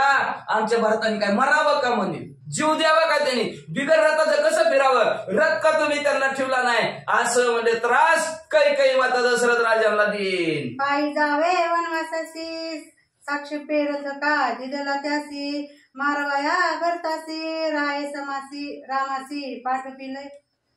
मग काय करील म्हणले असणार. त्या भरताला काही माता सांगेन आपल्या राज्यातला रथ प्रभू रामचंद्राने निघालाय, भांडण कर, टाक नाही तिला गोडी नंतर भांडण करून माघारी म्हणले असं म्हणले दशरथ राजाला. म्हणले अहो, आणि कैकेयीनं सांगितलंय वनात जायचंय, 14 वर्षाचा वनवास आहे, तर पायी जायचंय. तर रथ का तुम्ही दिला. आपल्या राज्यातला रथ भरताला राज्य म्हणता, आणि भरताच्या राज्यातला रथ तुम्ही प्रभू रामचंद्राला का दिला, असं काही दशरथ राजाला भांडण म्हणले. भरता मारविल्या पाठी राम बसवावा राजपटी, विकल्प कैकेयीच्या पोटी तो तू गेलिया पाठी सांडिल. मग म्हणले काय होईल, भरतजीला असणार संपवतील,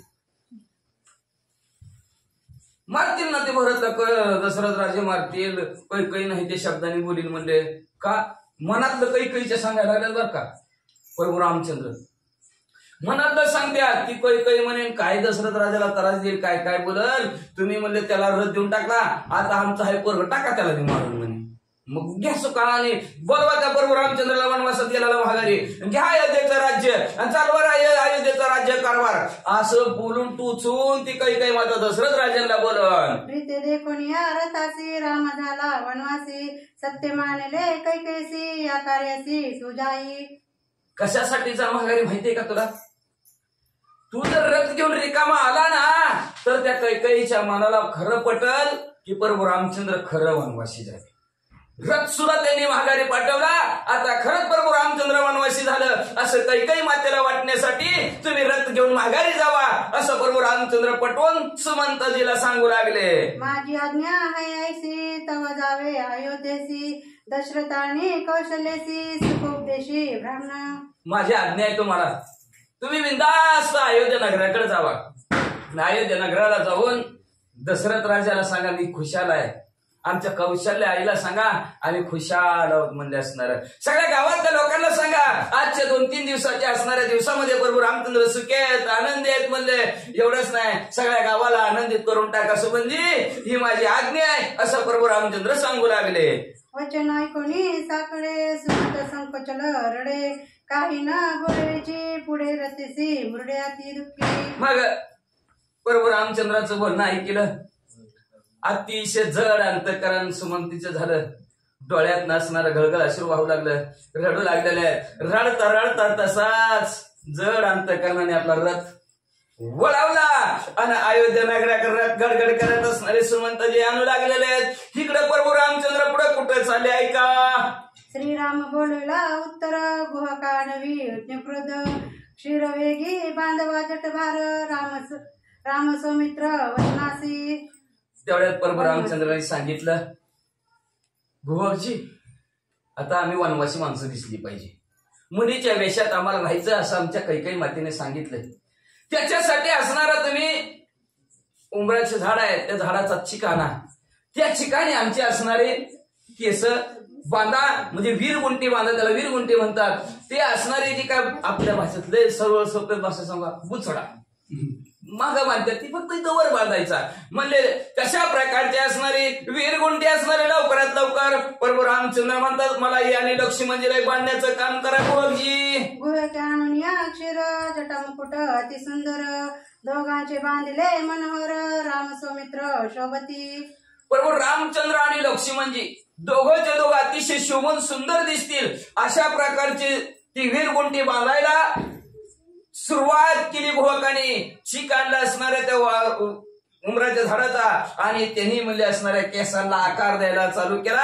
जसे आपण चुंबळ डोक्यावर ठेवावी तशा प्रकारचा चुंबळी सारखी वीरगुंटी प्रभू रामचंद्राला लक्ष्मणजीला बांधली. दोघंच्या दोघं अतिशय मनाला मोहून टाकेल अशा प्रकारचे शोभून दिसून लागले. आज्ञा देऊनी सुमतासी श्रीरामाला नावे पासी वेगी बैसोनी सुमित्रासी सीता त्यापासी बैसविली. लगेच सांगितलं भोगजीला प्रभू रामचंद्र म्हणले चला चला आणा लवकर असणारे नाव म्हणले आम्हाला आता पलीकडच्या तीराला जायचंय. म्हणजे तिथं राहिली तर पंचायत पुढे ऐकायला मिळेल. मग म्हणजे असणारा लवकरात लवकर पहिल्या पोहोचवाय जायचंय, नाव आणा. नाव भुवकनी आणल्याबरोबर लक्ष्मणजीला बसवणार, सीतामाऊलीला बसवणार, आपण बसणार, नाव पलीकडे जाणार. तेवढी आत श्रीराम नावेसी बैसता कृते गरजे निष्पा माता आम्हा समतांच्या घाता श्री रघुनाथा करू नको. मग लक्ष्मणजी बसले नावत, सीतामाऊली नावत बसले आणि प्रभू रामचंद्र नावत पाय टाकणार. तेवढ्यात त्या भुवकाची आई म्हणली कळतंय का नाही म्हणले तुला, असा आवाज पाहिजे काय तुम्हाला परत. फार त्या प्रभू रामचंद्राला बसू नको म्हणजे नावत.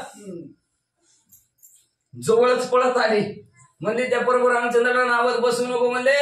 ती जर प्रभू रामचंद्र जर नावत बसवायचं म्हणलं तर आपल्या सगळ्यांचा घात होईल म्हणले. मरचाल म्हणले आपण म्हणले काय खायचं म्हणजे पोटाला, आपलं नावावर पोट आहे म्हणले. इकडून माणसं तिकडे पोचवायची, 10 रुपये तिकीट घ्यायचं ना आपला प्रपंच चालवायचा म्हणले. आणि आज त्या प्रभू रामचंद्राला तो नावत बसवायला लागला. सगळे मरचाल रे बाबा उपाशी अन्न म्हणून. तुझी लीला गाज गहन नेनी श्रीराम महिमान चरणी उतरिले पाषाण जडतारण श्रीराम. अहो म्हणले काय सांगायचं त्या प्रभू रामचंद्राचं असणारं कौतुक. प्रभू रामचंद्र आमच्या नावात पाय ठेवू नका बरं, तुम्ही दुसऱ्याकडे जावा, दुसऱ्याच्या जावा, भरली आमची नाव वाच झालं, दोघातच झाली वाच झालं, दुसऱ्या नावात जावं म्हणले. अहो काय सांगताल का नाही, काय झालं आमच्या तिकीट डबल तिकीट देतो पण बसू दे की नाही म्हणले, दुसऱ्या नावात जावा. अहो प्रभू रामचंद्र तुमच्या पायामध्ये काय ताकद आहे, तुमच्या चरणाची चालीन शिला होती मनुष्य झाले, तुमच्या चरणाची धूळ निश्चित दगडावर पडली तर त्याचा उद्धार होतोय. आमच्या नावात जर तुमचा जर पाय पडला आणि आमच्या जर नावाचा उद्धार झाला काय खाऊ पोटाला आणि दीप बडवावं का प्रभू रामचंद्र. नावेवरी आमचे जीने ते उतरले तुझे चरणी मग आम्ही काय करणे येणे जाणे कुंटले. प्रभू रामचंद्र तुमचा जर असणार आमच्या नावेला जर स्पर्श झाला ना आमच्या नावेचा जर उद्धार झाला तर काय खायचं म्हणजे आणि कसं जगायचं म्हणजे असणार, कसं आमचा प्रपंच चालायचा प्रभू रामचंद्र. आणि आमचा प्रपंच चालून तुम्हाला काय मिळणार आहे म्हणजे प्रभू रामचंद्र म्हणजे आमचं येणं जाणं सुद्धा संपलं. जागच्या जागेवर थांबवलं प्रभू रामचंद्र आणि त्यांच्या त्या भुवकाला सांगते पोरा बसू नको बघ त्यांना. ऐसा गाध तुझे चरण तुझे पतीचे रज करण लगता जाडीचे उद्वरण त्याचे शरण करीन मी. म्हणून सांगतो प्रभू रामचंद्र तुमच्या निस्ती पायाची धूळ जरी असणारी पडली ज्याच्या अंगावर पडेल त्याचा उद्धार होतो. मग आमच्या नावावर तुमच्या चरणाची धूळ नावावर डायरेक्ट पाय ठेवायला लागला आणि तिचा जर उद्धार झाला नावाची स्त्री गेली स्वर्गात आपसारा पंचायत आमच्या पोटाची म्हणजे काय करायचं प्रभू रामचंद्र. म्हणून तुमचं पाय धुऊ द्या आधी. गेल्या जन्मात ह्या भुवकला प्रभू रामचंद्र जवळच येऊ देत नव्हतं. कोण शेषाचा अवतार असणारे लक्ष्मणजी जवळच येऊ देत नव्हते भुवकाला. ती कासव होतं पहिल्या जन्मी सारखं प्रभू रामचंद्राच्या दर्शनाला यायचं. आणि ही शेष नारायण फुस करायचं किती भिवून माघारी जायचं. त्याच्यामुळे लक्ष्मणजीची पूजा बी नाही, लक्ष्मणजीला बोललं बी नाही भाऊजी, का गेल्या जन्माचा बातला आहे. बघ तुझ्या तू म्हणले म्हणून गेल्या जन्मात प्रभू रामचंद्राचा पाय पाहायला मिळलं नव्हतं, त्याला स्पर्श करायला मिळला नव्हता, आणि ह्या जन्मात मिळला म्हणून गोहकाला अतिशय आनंद झाला. आणि आनंदाच्या भरात म्हणले प्रभू रामचंद्र ह्या जन्मात तरी तुमचं पाय धुले. अंतमती सोगती ध्यान करीत प्रभू रामचंद्राच्या पायाचं ध्यान करीत गेला. पुढच्या जन्मी गोहकाचा जन्म झाला देवाला, त्याच्यापर्यंत यावं लागलं. आणि अशा प्रकारचं असणारे गोहक आणि त्याची आई म्हणले प्रभू रामचंद्र तुमचा आधी पाय धुऊ द्या, तुमचं पाय धुल्या नंतरच तुम्ही आमच्या नावेत बसा, तुम्हाला पलीकडच्या तीराला पोहोचवतो. दैपणी आणि शतीचा भाव संतोषला श्रीराम राव दीन उद्राव पाहो वनी निर्वाहो श्रीरामा. मग अशा प्रकारचा त्या गोहकाचा भाव बघितला. त्याच्या अंतःकरणाच्या ठिकाणची श्रद्धा विश्वास प्रभू रामचंद्रांनी पाहिलं आणि पाहून प्रभू रामचंद्राला आनंद झाला. पाय धुयचं म्हणतात, नावेत उद्धार होतो म्हणतात. खरं आहे की झालं तर काय सांगावं, का तर प्रभू रामचंद्र आल्यात त्याच्यासाठीच, जड जीवांचा उद्धार करण्यासाठीच. मग ही जड असणारी वाहन आहे, ती नाव आहे, तिचा बी उद्धार झाला तर कसं व्हायचं. म्हणून प्रभू रामचंद्र म्हणलं ज्याच्या त्याच्या उपजीविकेचं साधन आहे असू द्या. प्रभू रामचंद्राला आनंद झाला आणि आनंदाच्या भरात असणारा प्रभू रामचंद्र हे म्हणू लागले खरंच ह्यांचा निर्वाह आहे की ह्याच्यावर पोट भरण ह्याच्यावर आहे. म्हणजे आपण तरी उत्मात कशाला करायचाय, असू द्या म्हणलं जसं असेल तसं. करवया दिनोत्तरण श्रीरामाचे वनप्रयाण एका जनार्दना शरण भावतारण श्रीराम. प्रभू रामचंद्राचा अवताराचा आहे जड जीवांचा उद्धार करण्यासाठी. मग असणारे शिवेचा उद्धार केला तर नावाचा सुद्धा उद्धार झाला असता की. नावाचा जर उद्धार झाला असता तर त्यांनी जगायचं कसं. मग सतत तुम्ही म्हणता जगायचं कसं, तर दुसरी नाव आणतेली, जगाय काय दुसरं काम करतेली. पण रोजचं रोजी रोटी आहे, दुसरीकडे वेळ घालायचं म्हणून तर उशीर लागतंय. चांगला अनुभव आहे महाराजाला बरं का. रोजच चाललं आणि परत असणार त्याच्यातच खीळ पडली तर अवघड परिस्थिती असते. म्हणून म्हणले असणारा रोजचं चाललेला निर्वाह उदरा त्यांचा निर्वाह प्रभू रामचंद्र म्हणू द्या, चालू द्या म्हणले असणारे. म्हणून प्रभू रामचंद्र असणारे वनाच्या ठिकाणी दिनांचा उद्धार करण्यासाठी चाललेले आहेत. बघा आता शिक्षेचा उद्धार झाला, आता अनेक कित्येक जणांचा सदैव उद्धार करणार आहेत. गेल्या जन्मी त्या कोळ्याला भेट दिली नव्हती, त्या कासवाला म्हणून ह्या जन्मात भुवकृती झाला आणि त्याला प्रभू रामचंद्राने भेट दिली. आणि शांतीब्रह्म एकनाथ महाराज आपल्या सद्गुरू जनार्दन दास स्वामीला शरण जाऊन म्हणतात या भवरूपी सागरातून पैल तीराला पोहोचवणारे प्रभू रामचंद्र आहेत असं म्हणतात. या परी श्रीरामचंद्र उतरून या गंगा पार श्रीराम सीता सौमित्र तिघे एकत्र निघाली. मग गोहकाने आपल्या नावेमध्ये बसवलं. नाव हळूहळू असणारे अलीकडे ने मला पलीकडे ने नदी भरली चंद्रभागा. पलीकडे प्रभू रामचंद्राला पोहोचवल्याबरोबर लक्ष्मणजी प्रभू रामचंद्र आणि सीतामाऊली तिघाचे तिघ असणारे पुढे कुठे निघाले. पुढे पद्य पुष्करणी तेथे ती रात्री बसवणी कमळ जल सेवनी कमळ जलकस सेवणी राहती त्रेवणी पावती झाली. मग पुढे असणारा दोघं तिघाचे तिघ म्हणजे असणारा पुष्करणी नावची नदी आहे. या पुष्कर नावच्या नदीच्या जवळ असणारे तिघाचे तिघ पोहोचलेले आहेत. 3 रात्र असणाऱ्या त्या नदीच्या भोवती त्यांनी मुक्काम केला. थोडं असणार त्या नदीतलं असणारं पाणी प्राशन अजून फळाहार सुद्धा प्रभू रामचंद्राने केला नाही. पाण्यावर असणारे प्रभू रामचंद्र आहेत. पाणी थोडस पेले आणि तिथून पुढं राम लक्ष्मण सीता तिन्ही देखोनिया श्री त्रिवेणी उल्हास गंगेच्या मनी श्रीरामचरणी विनटवया. त्रिवेणी संगम आहे प्रयागाच्या ठिकाणी, गंगा जमुना सरस्वती. आणि त्या त्रिवेणी संगमाच्या ठिकाणी प्रभू रामचंद्र पोहोचलेले. पोहोचल्याबरोबर गंगा माता मूर्तिमंत तिथे प्रकट झाली आणि प्रभू रामचंद्राच्या आतुरतेने वाट पाहायला लागलेले. कधी येतील प्रभू रामचंद्र, कधी मला स्पर्श करतील आणि कधी मी पावन पवित्र होईल. का तर आपण अनेक जण गंगेत गेलेलो आहोत, स्नान केलेलं आहे, आपलं पाप तिथं सोडलेलं आहे. ती बी पापाने मलिन झालेली असते आणि त्याला बी साधू संतांचा स्पर्श झाला की तेही असणारा स्वच्छ होत्यात. म्हणून त्या असणारी गंगा नदी प्रभू रामचंद्र कधी येतील, कधी मला स्पर्श करतील अशा आठवण असं असणारं सतत प्रभू रामचंद्राचं चिंतन गंगा नदी करू लागली. गंगा म्हणे माझे भाग्य घन, यमुना म्हणे मी अति पावन, सरस्वती म्हणे मी धन्य श्रीरामचरण स्पर्शनी. मग म्हणलं असणाऱ्या तिघाच्या तिघे असणाऱ्या म्हणू लागल्या. गंगा म्हणू लागली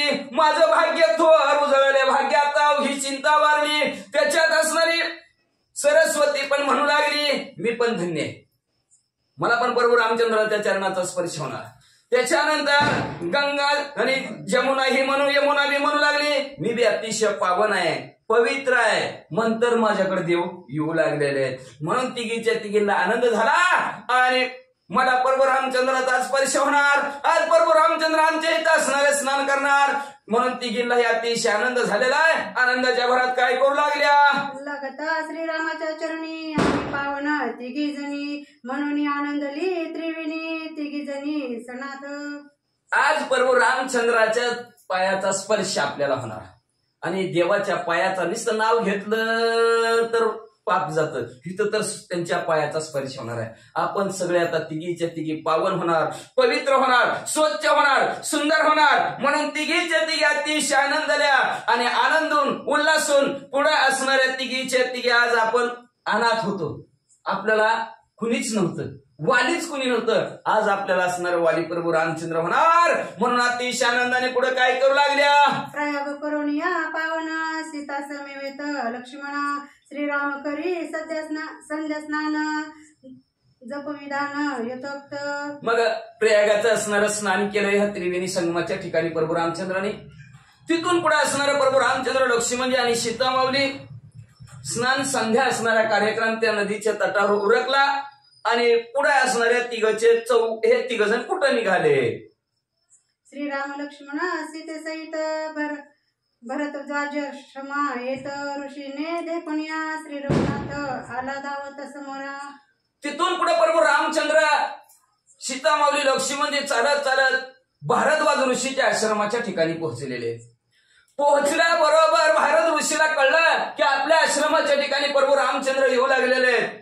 आनंद झाला भारद्वाज ऋषीला आणि आनंदाच्या भरात प्रभू रामचंद्राला असणारे समोर आडवे गेले आणि चला चला चला आमच्या आश्रमाच्या ठिकाणी चला म्हणून प्रभू रामचंद्राला घेऊन चाललेले आहेत. स्वय श्रीराम आपण केले साष्टांगी नमन, सौमित्रा घातले लोटांगण वंदिले चरण जानिकीने. स्वतः भारद्वाज ऋषीनं प्रभू रामचंद्राने भारद्वाज ऋषीला लोटांगण घातलं. लक्ष्मणजीनेही असणारा नमस्कार घातला. सीता माऊलीने असणाऱ्या त्यांच्या पायाला स्पर्श केला, त्यांच्याही पाया पडले. असं तिघांनीही असणाऱ्या त्या भारद्वाज ऋषीचा असणारा आशीर्वाद घेतला आणि आशीर्वाद घेऊन आला देखून या रघुनाथ आनंद भरत गजा अद्भुत, माझी माझे कुळ पुनीत पितुर तृप्त आजी माझे. आज आपल्या आश्रमाच्या ठिकाणी प्रभू रामचंद्र आले. भाग्य उदयाचा टासा झालो सन्मुख तो कैसा, आज संत चरण भाग्याचा उदय झाला माझ्या. आज नशीब उजळलं माझं. प्रभू रामचंद्र आमच्या आश्रमाच्या ठिकाणी आले. आमचे पितर सुद्धा तृप्त झाले. आज माझं सर्वच असणारा पवित्र आश्रम पवित्र झाला, मी पवित्र झालो. आज माझं भाग्यस्वर आनंदाने उड्या मारू मारू प्रभू रामचंद्रासमोर भारद्वाज ऋषी आनंद व्यक्त करू लागले. आजी माझा वंशधन्य, आजी माझा आश्रम पावन, आजी माझे याग संपूर्ण सफळ ध्यान आजी माझे. आज बरं कशासाठी करत होतं, देव यावा, देव दिसावा, देवाचं दर्शन व्हावं म्हणूनच सगळं चालू होतं की. आणि कित्येक दिवस तरी म्हणले मी असणार माझ्या वंशातले प्रत्येक जण असणारे त्या प्रभू रामचंद्राचं नामस्मरण करायचे, चिंतन करायचे. कित्येक जण म्हणले हे आश्रमाच्या ठिकाणी म्हणले यज्ञ याग करायचे, प्रभू रामचंद्राचं नामस्मरण करायचे, पण प्रभू रामचंद्र आले नाही. पण आज माझं भाग्य उदयाला आलं. आमचा वंश जी काय वंश आजपर्यंत आमचं जे काय प्रभू रामचंद्राचं चिंतन करत होता, नामस्मरण करत होता, यज्ञ याग करत होता, त्यांना सुद्धा फळ परिपूर्ण आज प्राप्त झालं. आमच्या आश्रमाच्या ठिकाणी प्रभू रामचंद्र आले आणि आमचा आश्रम पवित्र पावन केला. आजी माझे धन्य नयन, आजी विश्रांतीस आले समाधान, झाली ध्येयात ध्यानात संपन्न श्रीरामचरणी देखुनिया. आज असणार प्रभू रामचंद्राचं असणार रूप पाहायला मिळालं. डोळ्याला झालं समाधान. डोळे तुम्ही घेरे सुख पहा विठोबाचे मुख. डोळ्याला समाधान वाटलं. एवढंच नाही, ज्याचं ध्यान करत होतं आज प्रभू रामचंद्र येतील, उद्या प्रभू रामचंद्र येतील, आज बघल उद्या बघल, हे जे काय असणार माझं ध्येय ध्यान करत असताना ध्येय होतं प्रभू रामचंद्र दिसतील ते ध्येय ध्यान आणि ध्येता परिपूर्ण झालं माझं. ज्याचं लक्ष करत होतं, ज्याचं ध्यान करत होतं, तो साक्षात परिपूर्ण उभा झाले. त्याच्यामुळे ह्या त्रिपुटीची बोळवण झाली. जागच्या जागेवर असणारी त्रिपुटी संपली गेली आणि प्रभू रामचंद्राला पाहिल्याबरोबर आज असणारं विश्रांतीचं समाधान वाटलं बरं का. विश्रांती, विष म्हणजे दुःख, रांती म्हणजे दुःख संपलं गेलं. मनाला आनंद वाटला, समाधान वाटलं प्रभू रामचंद्राला पाहून. स्वभावे देखता रघुपती ज्ञानाचे विज्ञानाची प्राप्ती आजी जीवाशिवांशी विश्रांती श्रीराममूर्ती देखुनिया. प्रभू रामचंद्राची मूर्ती पाहिल्याबरोबर जी काय ज्ञान होतं आणि ज्ञानानंतर विज्ञानाचे अनुभवजन्य ज्ञान आहे, ते अनुभवजन्य ज्ञान सुद्धा आज मला इथं प्राप्त झालं गेलं. का तर प्रभू रामचंद्रामुळे असणारे जीव आणि शिव आहे. जीव पिंडी, शिव ब्रह्मांडी. जीव आणि ब्रह्मांड, पिंड आणि ब्रह्मांड, पिंडालाही देहालाही आणि ब्रह्मांडात जे पाहिजे होतं ते पाहायला मिळालं गेलं. म्हणून जीव आणि शिवाला सुद्धा असणारं समाधान प्रभू रामचंद्राची मूर्ती पाहिल्याबरोबर झालं असं भारद्वाज ऋषी बोलू लागले. हर्ष करिता स्तवना अश्रुपूर्ण झाले नयना हृदय धरिता रघुनंदना समाधान ऋषीवार्य. अतिशय आनंद झाला. एवढा आनंद झाला. आनंदाने डोळ्यातनं पाणी वाहू लागलं. आनंदाने बरं ते दही हसल्यावर बी डोळ्यातनं पाणी येतं बरं का. हा एवढा आनंद झाला. आनंदाचं अश्रू डोळ्यातून वाहू लागले. प्रभू रामचंद्राला आलिंगन दिलं आणि आलिंगन दिल्यानंतर ऋषीवर अतिशय उल्हासाने आनंदाने पुढे काय करू लागले ऐका. ऋषी पाहुणी समाधान केले अयोध्यापादी पूजन फळे आणून संपूर्ण दिदले भोजन फळहार. ऋषीवर याला आनंद झालेला आहे. आनंदाच्या भरात लगेचच आपल्या असणाऱ्या पर्णकुटीमध्ये गेलेले आहेत. भरपूर असणारी फळांची टोपली प्रभू रामचंद्र समोर ठेवलेले आहे. पाहिजे तेवढं खावा प्रभू रामचंद्र, पाहिजे तेव्हा घ्या म्हणले. असणार पूजन केलं प्रभू रामचंद्राचा आणि घ्या म्हणले, उचला म्हणले, काय खायचं ती खावा फळ म्हणले. असं म्हणल्या बरोबर ऋषी सद्भावे निर्मल श्रीरामी अर्पिता फळ देवगेय श्रीरामाचे केवळ सफळ सकळ श्रीराम. ऋषीवर्याचा भाव होता. काय होता की एकतर फळ उचलावं प्रभू रामचंद्राने खावा, असा भाव त्याचा असणारा सद्भाव ऋषीवर्याचा होता. आणि म्हणून प्रभू रामचंद्राला त्या भाविक अंतःकरणाने फळ अर्पण केली, खावा प्रभू रामचंद्र. पण प्रभू रामचंद्राने घेतली का नाही घेतली पुढची बाबी ऐका. पण असा भाव असावा की एकतरी देवाने घ्यावा आणि देवासाठी आणलेला आहे. आपल्यात नुसतं दाखवून ये म्हणते ती बी दाखवतय अर्धे हाताने तीच खाती येते. काय करणार मग मला सद्भाविक अंतःकरणाने प्रभू रामचंद्र समोर अर्पण फळ केलेले आहेत. कशी देह घेह विसरलेला आहे, घरीही विसरला, आपला आश्रमही विसरलेला आहे आणि देहाला बी विसरलेला आहे. देह घ्यायला विसरून म्हणजे प्रभू रामचंद्र फळ अर्पण करू लागलेले आहेत. ऐसी सर्व समाधी असता गणिन पुरे ऋषींच्या चित्ता श्रीराम सेवा सुसेविता समाधी वाचता ते तुच्छ. आणि अशा प्रकारे प्रभू रामचंद्राची सेवा करू लागलेले आहेत. फळ मूळ पाणी सर्व आरोग्य पूजा असणारे सोडोपचार्य प्रभू रामचंद्राची पूजा करू लागलेले आहेत आनंदाने. आणि ह्या सेवेपुढे प्रभू रामचंद्राच्या समाधी सुख सुद्धा ठीक आहे. समाधी सुख मध्ये काय असतं, बसलं की बसलं संपलं. सद्गुरूची कृपाने जर उतरवता आली तर उतरवता येते, नाही उतरवता आली तर जागच्या जागा संपावं लागतं, त्याच्यातनं बाहेर निघता नाही आलं तर. मग समाधी सुख सुद्धा आता लय आपलं समाधी सुख म्हणायचं तर गाडझो काय उपयोग आहे त्याचा मग म्हणजे असणार. पण समाधी सुख सुद्धा असणार फिक प्रभू रामचंद्राच्या सेवेमध्ये आहे असं भारद्वाज ऋषीला वाटू लागलं. ऋषी म्हणे श्रीरामासी दूरी वनवासी तू काजासी प्रयाग तीर्थराहो सर्व तीर्थसी 14 वर्ष येथेच राहे. मग प्रभू रामचंद्राला भारद्वाज ऋषी म्हणू लागले, प्रभू रामचंद्र कशाला लांब अजून पुढे वनवासाला जातो म्हणले. तीर्थांचा राजा असणारा हा प्रयाग आहे. या प्रयागाच्या ठिकाणीच उठायचं, सकाळ आंघोळ करायची असणारा तुमचे काय असणारा नित्यनियम सारायचा, देवाची पूजा करायचं असेल, कुठल्या तीर्थाला जायचं असेल तीर्थाला जावा. स्नान संध्या ही असणारं स्वच्छ पाणी आहे, निर्मळ असणारं पाणी आहे, परिसर ही असणारा या भोवतीचा सुंदर आहे. कशाला प्रभू रामचंद्र तुम्ही लांब जाता, हिथं 14 वर्षाचा वनवास काटा असं भारद्वाज ऋषी विनंती प्रभू रामचंद्राला करू लागले. श्रीराम म्हणे ऋषीनाथा मज निश्चय येथे राहता अयोध्येच्या प्रजा समजता देखोनी समीपता धावतील. हो का, मी काय राहायला राहतो, तुमच्या विनंतीला मान आहे म्हणले, राहतो म्हणले इथं. पण काय प्रयाग आणि आमचं अयोध्या जवळच आहे म्हणले असणार. जवळ आहे गावातल्या माणसाला आमच्या अयोध्येच्या लोकांना कळलं ना, अहो प्रभू रामचंद्र प्रयागाच्या ठिकाणी राहिलेले आहेत. सगळंच गाव तर होऊन पुन्हा प्रयागाला येईल म्हणले. मग तिकडे कोणच राहायचं नाही. तिथं जर कोण नाही राहिलं तर ते पुन्हा काही माता आहे आमची, पण त्या दशरथ राजाला भांडण म्हणले. म्हणून जवळ आहे गाव अयोध्येच्या पेक्षा आमच्या गावातले लोक सगळे येतील, त्याच्यामुळे आम्हाला नको कुठं जायचं. चुकवणी आलो मी द्विजगण अवश्य येतील ते ब्राह्मण स्त्रिया वृद्ध आदिदीन समस्त जन येतील. आताच कसं तरी त्या ब्राह्मण मंडळीला चुकून आणलंय. रथाची गती तिकडं लावली, रथानं हुकली मारून तिकडं आलं म्हणले असणार. ती माग काढी पुढं पुढं आली तीच तरी सुद्धा म्हणले. आणि आता जर अयोध्येत आहे म्हणले तर ती ब्राह्मण माघारी जायची तर परत इकडे येतील माझ्याकडं. इथं एवढंच नाही, आख्या गावातल्या आमच्या वृद्ध माणसं सुद्धा, म्हातारी सुद्धा येतेली, धरणी तर येतेली, पण म्हातारी सुद्धा इकडे सगळे प्रयागाच्या ठिकाणी येतील. कसं राहू इथं असं भारद्वाज ऋषीला प्रभू रामचंद्र बोलू लागले. येथील प्रवहित प्रधान येथील नटनाटक गण वरांगणा येथील संपूर्ण सेवक जन येथील. अहो सर्वच्या सर्व असणाऱ्या गावातील लोक नट येतील, नाटक करणारे येतील, बातमी देणारे तर हा चौबदार येतील. सर्वच असणारे गावातले लोक जर हिता आले तर गावात कोणी शिल्लक राहायचं नाही. वारांगणा सुद्धा असणाऱ्या सर्वच्या सर्व येतील. काय कसं राहायचं तुमच्या गावात असं भारद्वाज ऋषीला प्रभू रामचंद्र म्हणू लागले. सीताराम भेटी आणि प्रयागस्नान पूर्वकाळ अति पावन जनक येईल धावणे सीता मी भिंगण माहेरा. मग सगळ्याला कळलं प्रभू रामचंद्र प्रयागाच्या ठिकाणी आहेत. तेवढ्या बातम्या असणाऱ्या जनक राजाला सुद्धा जाईल. आणि जनक राजा बी म्हणेल जवळच आहे की म्हणजे प्रयाग म्हणले असणार, जाऊ त्या प्रयागाच्या ठिकाणी आणि सीतामाऊलीला भेटू.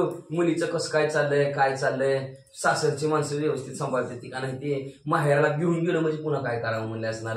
मग म्हणले ती बी ताप जीवाला वाढल म्हणले. सगळे ते जनक राजा बरोबर त्यांच्या बी गावची येतील, अयोध्येची बी येतील. मग आम्ही कसं इथं राहू. सीता कान्यता वनवासी ती धाडावे माहेरीसी मी काय बोलावे जनकासी वनवासी मुख्य विघ्न. वनवासात मुख्य विघ्न येईल म्हणले.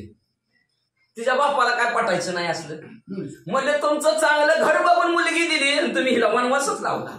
हाय का नाही वनवास, त्याला अजून ते नाव तसंच पडलं वनवास. ती वनवासच असं ते जीवाचा वनवासच म्हणले वनवासात अशासाठी तुम्हाला पोरगी दिली का, म्हणून माझी मी पोरगी नेतो बाबा माहेराला.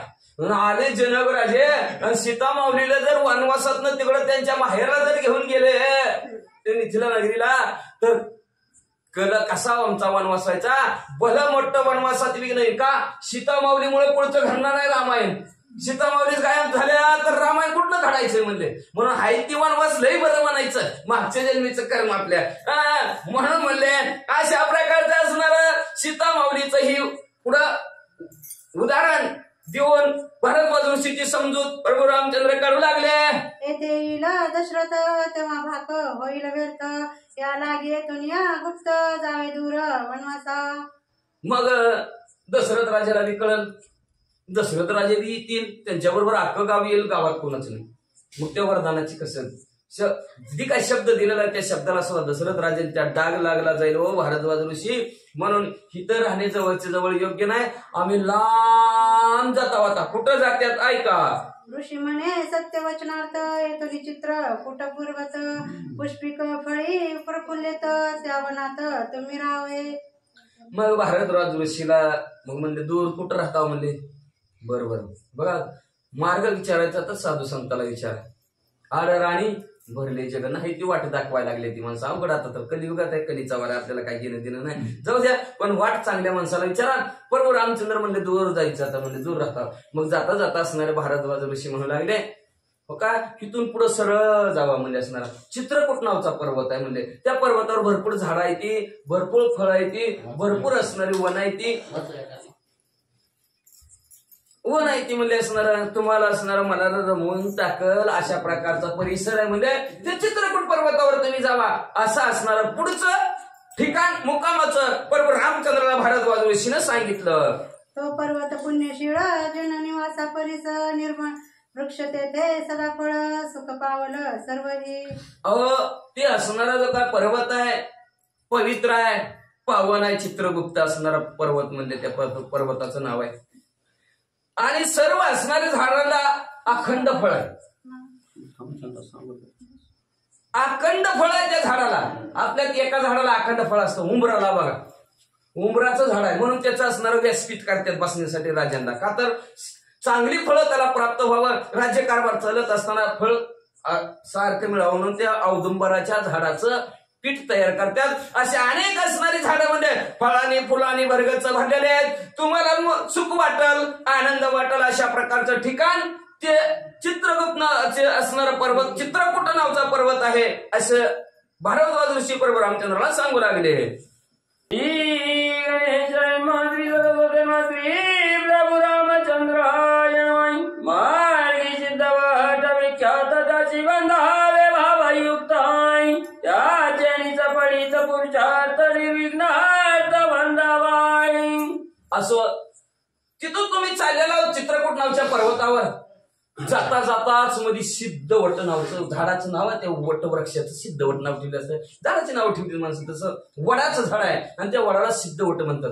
आणि त्या वडाच्या झाडाखाली थोडस बसा, थोडीशी विश्रांती त्या सावली झाडाच्या सावलीला घ्या. ते झाड पवित्र आणि पावन आहे. तुमचं जे काय पुढे कार्य करणार आहोत त्या कार्यामध्ये तुम्हाला यश प्राप्त होईल म्हणून थोडी तरी त्या जागेला विश्रांती द्या. का तर काही जागेमध्ये दोष असतात. नंतर वास्तुशांती कशासाठी करते माणसं? जागेत दोष असतात. कुठले वाळू आणले, कुठले दगड आणले, कचरा वाळू कुठं आणले, नदीत आणले. नदीत तर अस्थि विसर्जन करतात. काय सांगावं कुठल्यात कुणाचा हाड कसं आलं, काय कसं गेलं, आहे का नाही? म्हणून त्याच्यासाठी वास्तुशांती असते. म्हणून पावन पवित्र असणारा ती वडाचं झाड आहे, त्याची थोडीशी विश्रांती घ्या. तुमचं पुढे काम जी काय विघ्न येतील तुम्हाला ते निर्विघ्न त्या झाडाच्या सावलीला बसल्याबरोबर होतील. मग करुणी भारद्वाजानं म्हणती झाली गेले प्रयाय रोषी बोलविता पण दयाजान स्वयालाय. मग प्रभू रामचंद्र भारद्वाज ऋषीचं बोलणं ऐकलं. तिघचे तिघ हळू चालत म्हणले असणारा एक योजन असणारा अंतर काटलं गेला. काटल्यानंतर त्या वडाच्या झाडाजवळ आले. रामे ऋषी सरावणी तिघ यमुने ते उतरणी पाहत चोभानव कानणी आणि ठाकणी सिद्धवटाई. मग यमुनेचा तीर असणारा वडाला तिघांनी हळू असणाऱ्या ऋषीचं बोलणं ऐकून त्यांचा निरोप घेतलेला आहे. आणि निरोप घेऊन म्हणले जी वडाच्या झाडाचं नाव सांगितलं, झाड सांगितलं होतं त्या झाडाच्या जवळ तिघचे तिघ आले.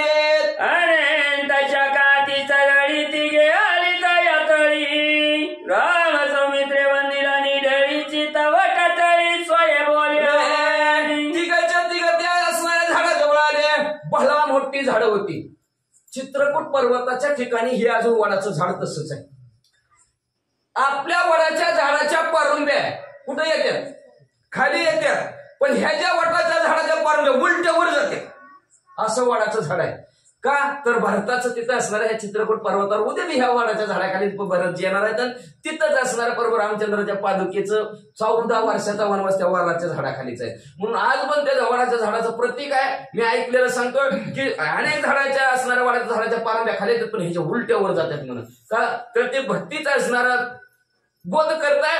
आणि तशा प्रकारे त्या वडाच्या झाडाखाली तिघच्या तिघ विश्रांती बसलेला आहे. तेवढ्या सीतांबव देतात. बायांचं वडाचं झाड म्हणलं की आलंच मिळू दे. मग म्हणले असणारा त्या सीतामावलीला वट सावित्रीच आहे का? मग म्हणले असणारा सत्यवान सावित्रीचं सीतामावलीला ध्यान झालं. वनी विजयी श्री रघुनंदन निर्विघ्न मुच पुनरागमनाय आधारी जैन लक्ष प्रधान द्विज भोज लक्ष संख्याय. नमस्कारायला तर लय पटाय. कधी काय बोलते आणि कधी नाही सांगताच येत नाही. लय नवस देवाला फिडू बेजार. आमच्या तर ऐकूच बघा बघा एका जणांनी किती नवस केलं तर बाबा. मी तर म्हणलं काय नवस केल्यात का काय केल्यात बाबा. मग म्हणले असणारे त्या सत्यवान सावित्रीचं ध्यान झालं आणि वटाच्या पाया असणाऱ्या सीतामावली पडल्या.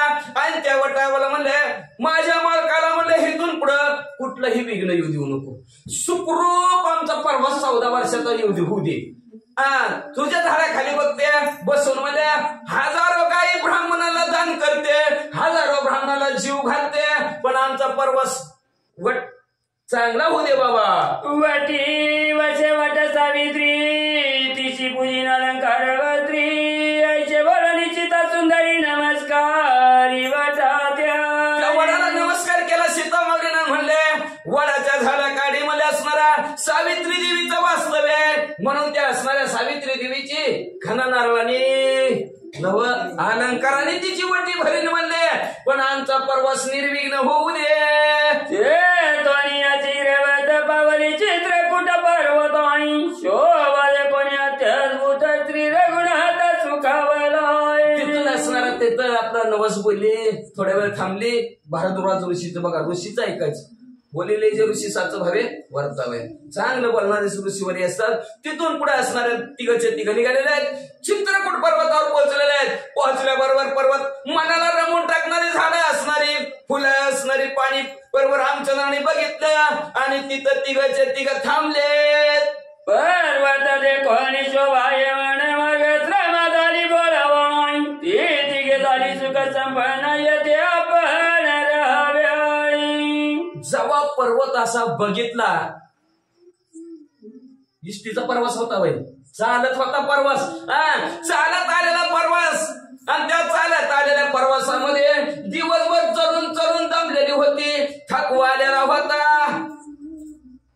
आता चालायचं म्हणलं का थोडं का दमून दमून गेली.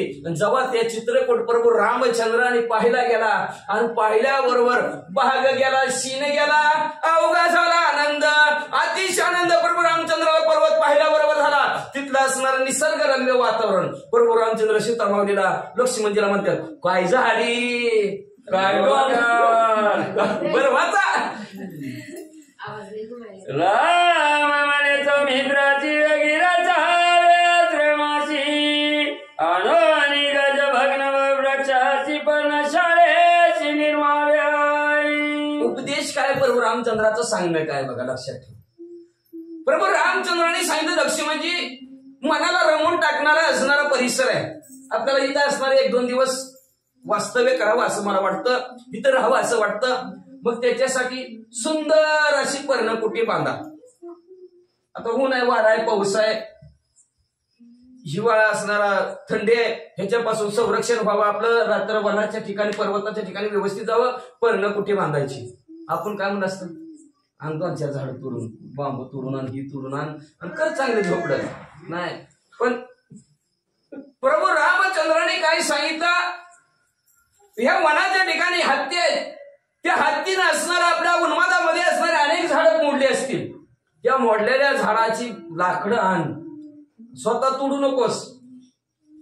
आपण झाडं तोडतो म्हणून उगाच सरकारला काढावं लागलं, झाडं जागवा, झाडे वाढवा आणि झाडे जागवा. आता झाड कसं वाढवायचं, कसं जागवायचं, रोप लावा म्हणावं, आहे का नाही. झाड लावायचं कसं होतं, झाड कसं व्हायचं, कधी यायचं, जाऊ दे. आता आणायला लागले ती नवीन विज्ञानाचा शोध लागला, मोठ्याने झाडं बी आहेत ती भेटायला लागले, घ्या 500 आणि 1000 असू द्या. मग म्हणले असणार बरोबर रामचंद्र म्हणू लागले लक्ष्मणजीला, ह्या हत्तीने असणारा तोडलेली काही फळ असणारी झाड असतील त्यांच्या फांद्या आणा आणि सुंदर अशी पर्णकुटी तयार करा. श्रीरामाच्या निजाचे जरा रचिले अति मनोहर होई, दोसरी शाळाचा वितर ऋषीश्वर रहिवासोई. सुंदर मनाला मोहन टाकाल अशा प्रकारचं शेज मंदिर प्रभू रामचंद्रासाठी एक वेगळीच पर्णकुटी बांधली. वेगळंच बांधावं. कशासाठी असतं आपलं, कशासाठी असतंय, दिवसभर काम करून भागून दमून येतं, घरी गेलं की निवांत झोपायसाठी. पण आलं की घरी आलं की तापच, काय उपयोग आहे का त्याचा. म्हणून लक्ष्मणजीने काय केलं माहितीये का, सुंदर अशी प्रभू रामचंद्राला सुखाने आनंदाने झोप यावी म्हणून प्रभू रामचंद्रासाठी वेगळी झोपडी बांधली. आता प्रभू रामचंद्र चित्रकूट पर्वतावर देवालयात म्हणजे आजूबाजूचे ऋषी मंडळी सर्व प्रभू रामचंद्राला भेटा येतील. प्रभू रामचंद्राला भेटा आले की गप्पा गोष्टी काय झोपी येऊ द्यायचं नाही, दिवसभर चलून दमलेला. म्हणून त्यांच्यासाठी वेगळी ऋषीवाल्यांसाठी झोपडी लक्ष्मणजीनं 2 झोपड्या बांधल्या. अननिया जळ फळाची समुद्रात सीते पाशी जागृत रायणीशी रामसेवेशी विनटला श्रीराम जय राम राम. लगेच असणारे लक्ष्मणजीनं वनाच्या ठिकाणी गेलेले आहेत आणि वनाच्या ठिकाणी जाऊन फळमुळं आणायला सुरुवात केलेली आहे. तसाच सीता माऊली आहेत, ह्या सीता माऊलीला सुद्धा असणारा त्यांच्या समोर सुद्धा फळाहार ठेवलेला आहे. आणि अहर्निशी रात्र आणि दिवस, रात्र आणि दिवस का आईची आज्ञा आहे लक्ष्मणजीची, सुमित्रा मातेची. प्रभू रामचंद्राची सेवा व्यवस्थित करायची, दिवस रात्र करायची. ते म्हणलं होय आहे, दिवस रात्र करतो. रात्रीची करायची, झोपेत करायची, स्वप्नात सुद्धा प्रभू रामचंद्राविषयी वाईट विचार आणू नको. परत ते लक्ष्मणजीने विचारलं, आई स्वप्न कधी पडतंय? आई म्हणजे झोपल्यावर स्वप्न पडत असते. म्हणजे लक्ष्मणजी म्हणजे मी झोपतच नाही. 14 वर्ष लक्ष्मण झोपलेलेच नाही. दिवस आणि रात्र प्रभू रामचंद्राची सेवेमध्ये असणाऱ्या निमग्न लक्ष्मणजी असणाऱ्या त्या पर्णकुटीच्या ठिकाणी झाले. मुखी त्या श्रीराम नाम सर्व इंद्रिय श्रीराम कर्म हृदयी परमात्मा श्रीराम भक्त उत्तम सौमित्र श्रीराम जय राम राम. भक्त उत्तम सौमित्र, उत्तम भक्ताची असणारी व्याख्या आहे का कोणाला म्हणायचं? आपण काय म्हणतो? भक्त ऐसे जाना ते देही उदास. देहावर उदास तर कुणी बी होतंय. आजच येताना वाटत एक जणाला बघून आलोय, देहावर उदास झालतात.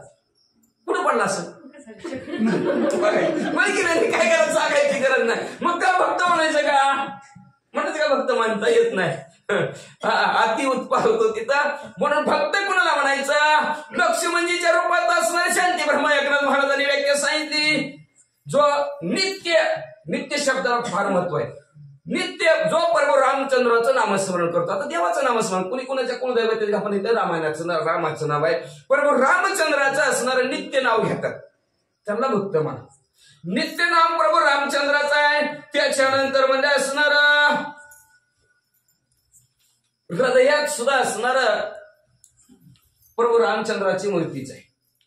नाम उच्चारिता कंठी उभा, पुढे उभा जगत जेटी ऐसे करून ध्यान मनी करावे चिंतन. मनात चिंतन करत असताना अशा प्रकारचं लक्ष्मणजी सारखं करावं, त्याला श्रेष्ठ भक्त म्हणतात. म्हणजे एवढंच नाही, प्रभू रामचंद्राचं असणार काम करत असताना सर्व इंद्रिय प्रभू रामचंद्राच्या कामात लावलेले. पाय प्रभू रामचंद्राकडे, हात प्रभू रामचंद्राच्या फळ फुलं आणून देण्यासाठी असणारा, डोळ्या प्रभू रामचंद्राचं रूप पाहण्यासाठी, कान प्रभू रामचंद्र पुढे काय म्हणतात काय की इकडंच आतुरताय, असं सर्व इंद्रियाला काम प्रभू रामचंद्राचं लावलेलं आहे. अशा प्रकारचं म्हणलं हृदयात परमात्मा वास्तव्य करणारा कोण असेल तर माझ्या रामाचा आहे. पाशांतरिल्या सागरात राम सर्वांच्या हृदयात, सर्वांच्या हृदयात आहे, तोच माझ्या हृदयात आहे, अशी ज्याची भावना आहे त्याला सर्वात श्रेष्ठ भक्त म्हणतात. आणि त्या भक्तपटीतला लक्ष्मणजी आहे असं ग्रंथकर्ते म्हणतात. श्रीराम सेवाती निर्वाण लक्ष्मणाची पवरी पूर्ण एका जना धना शरण भरतागमन अवधारा श्रीराम जय राम राम. आणि प्रभू रामचंद्राची सेवा प्राप्त झाली. लक्ष्मणजी सेवा केली की मेवा मिळल्याशिवाय राहतच नाही. पण आपलं सेवा म्हणलं की नको वाटतं माणसाला. निर्वाणी जी प्रभू रामचंद्राची सेवा लक्ष्मणजीला प्राप्त झाली गेली. आणि लक्ष्मणजी अतिशय सुंदरपणे लक्ष्मणजी प्रभू रामचंद्राची सेवा परिपूर्ण करू लागले आहेत. शांती ब्रह्म एकनाथ महाराज आपल्या सद्गुरू जनार्दन स्वामीला शरण गेले आणि शरण जाऊन म्हणतात, आता मामाच्या गावाला गेलेले भरतजी शत्रुघ्नजी उद्या अयोध्या नगराच्या ठिकाणी येतील. आल्यानंतर आपले दोघं जण कुठे गेले? भरत असणारे लक्ष्मणजी कुठे आहेत, प्रभू रामचंद्र कुठे आहेत? मग त्यांना सांगते वनवासाला.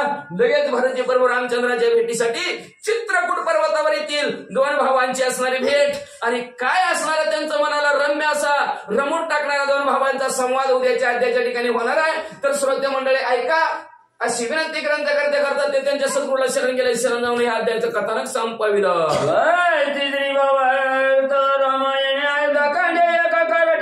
श्रीरामचिता लक्ष्मण चित्रकूट पर्वत गमनम नाम नवोऽध्याय. श्रीकृष्ण अर्पणमस्तु. शुभं भवतु. पुंडलिकावल्य विठ्ठल.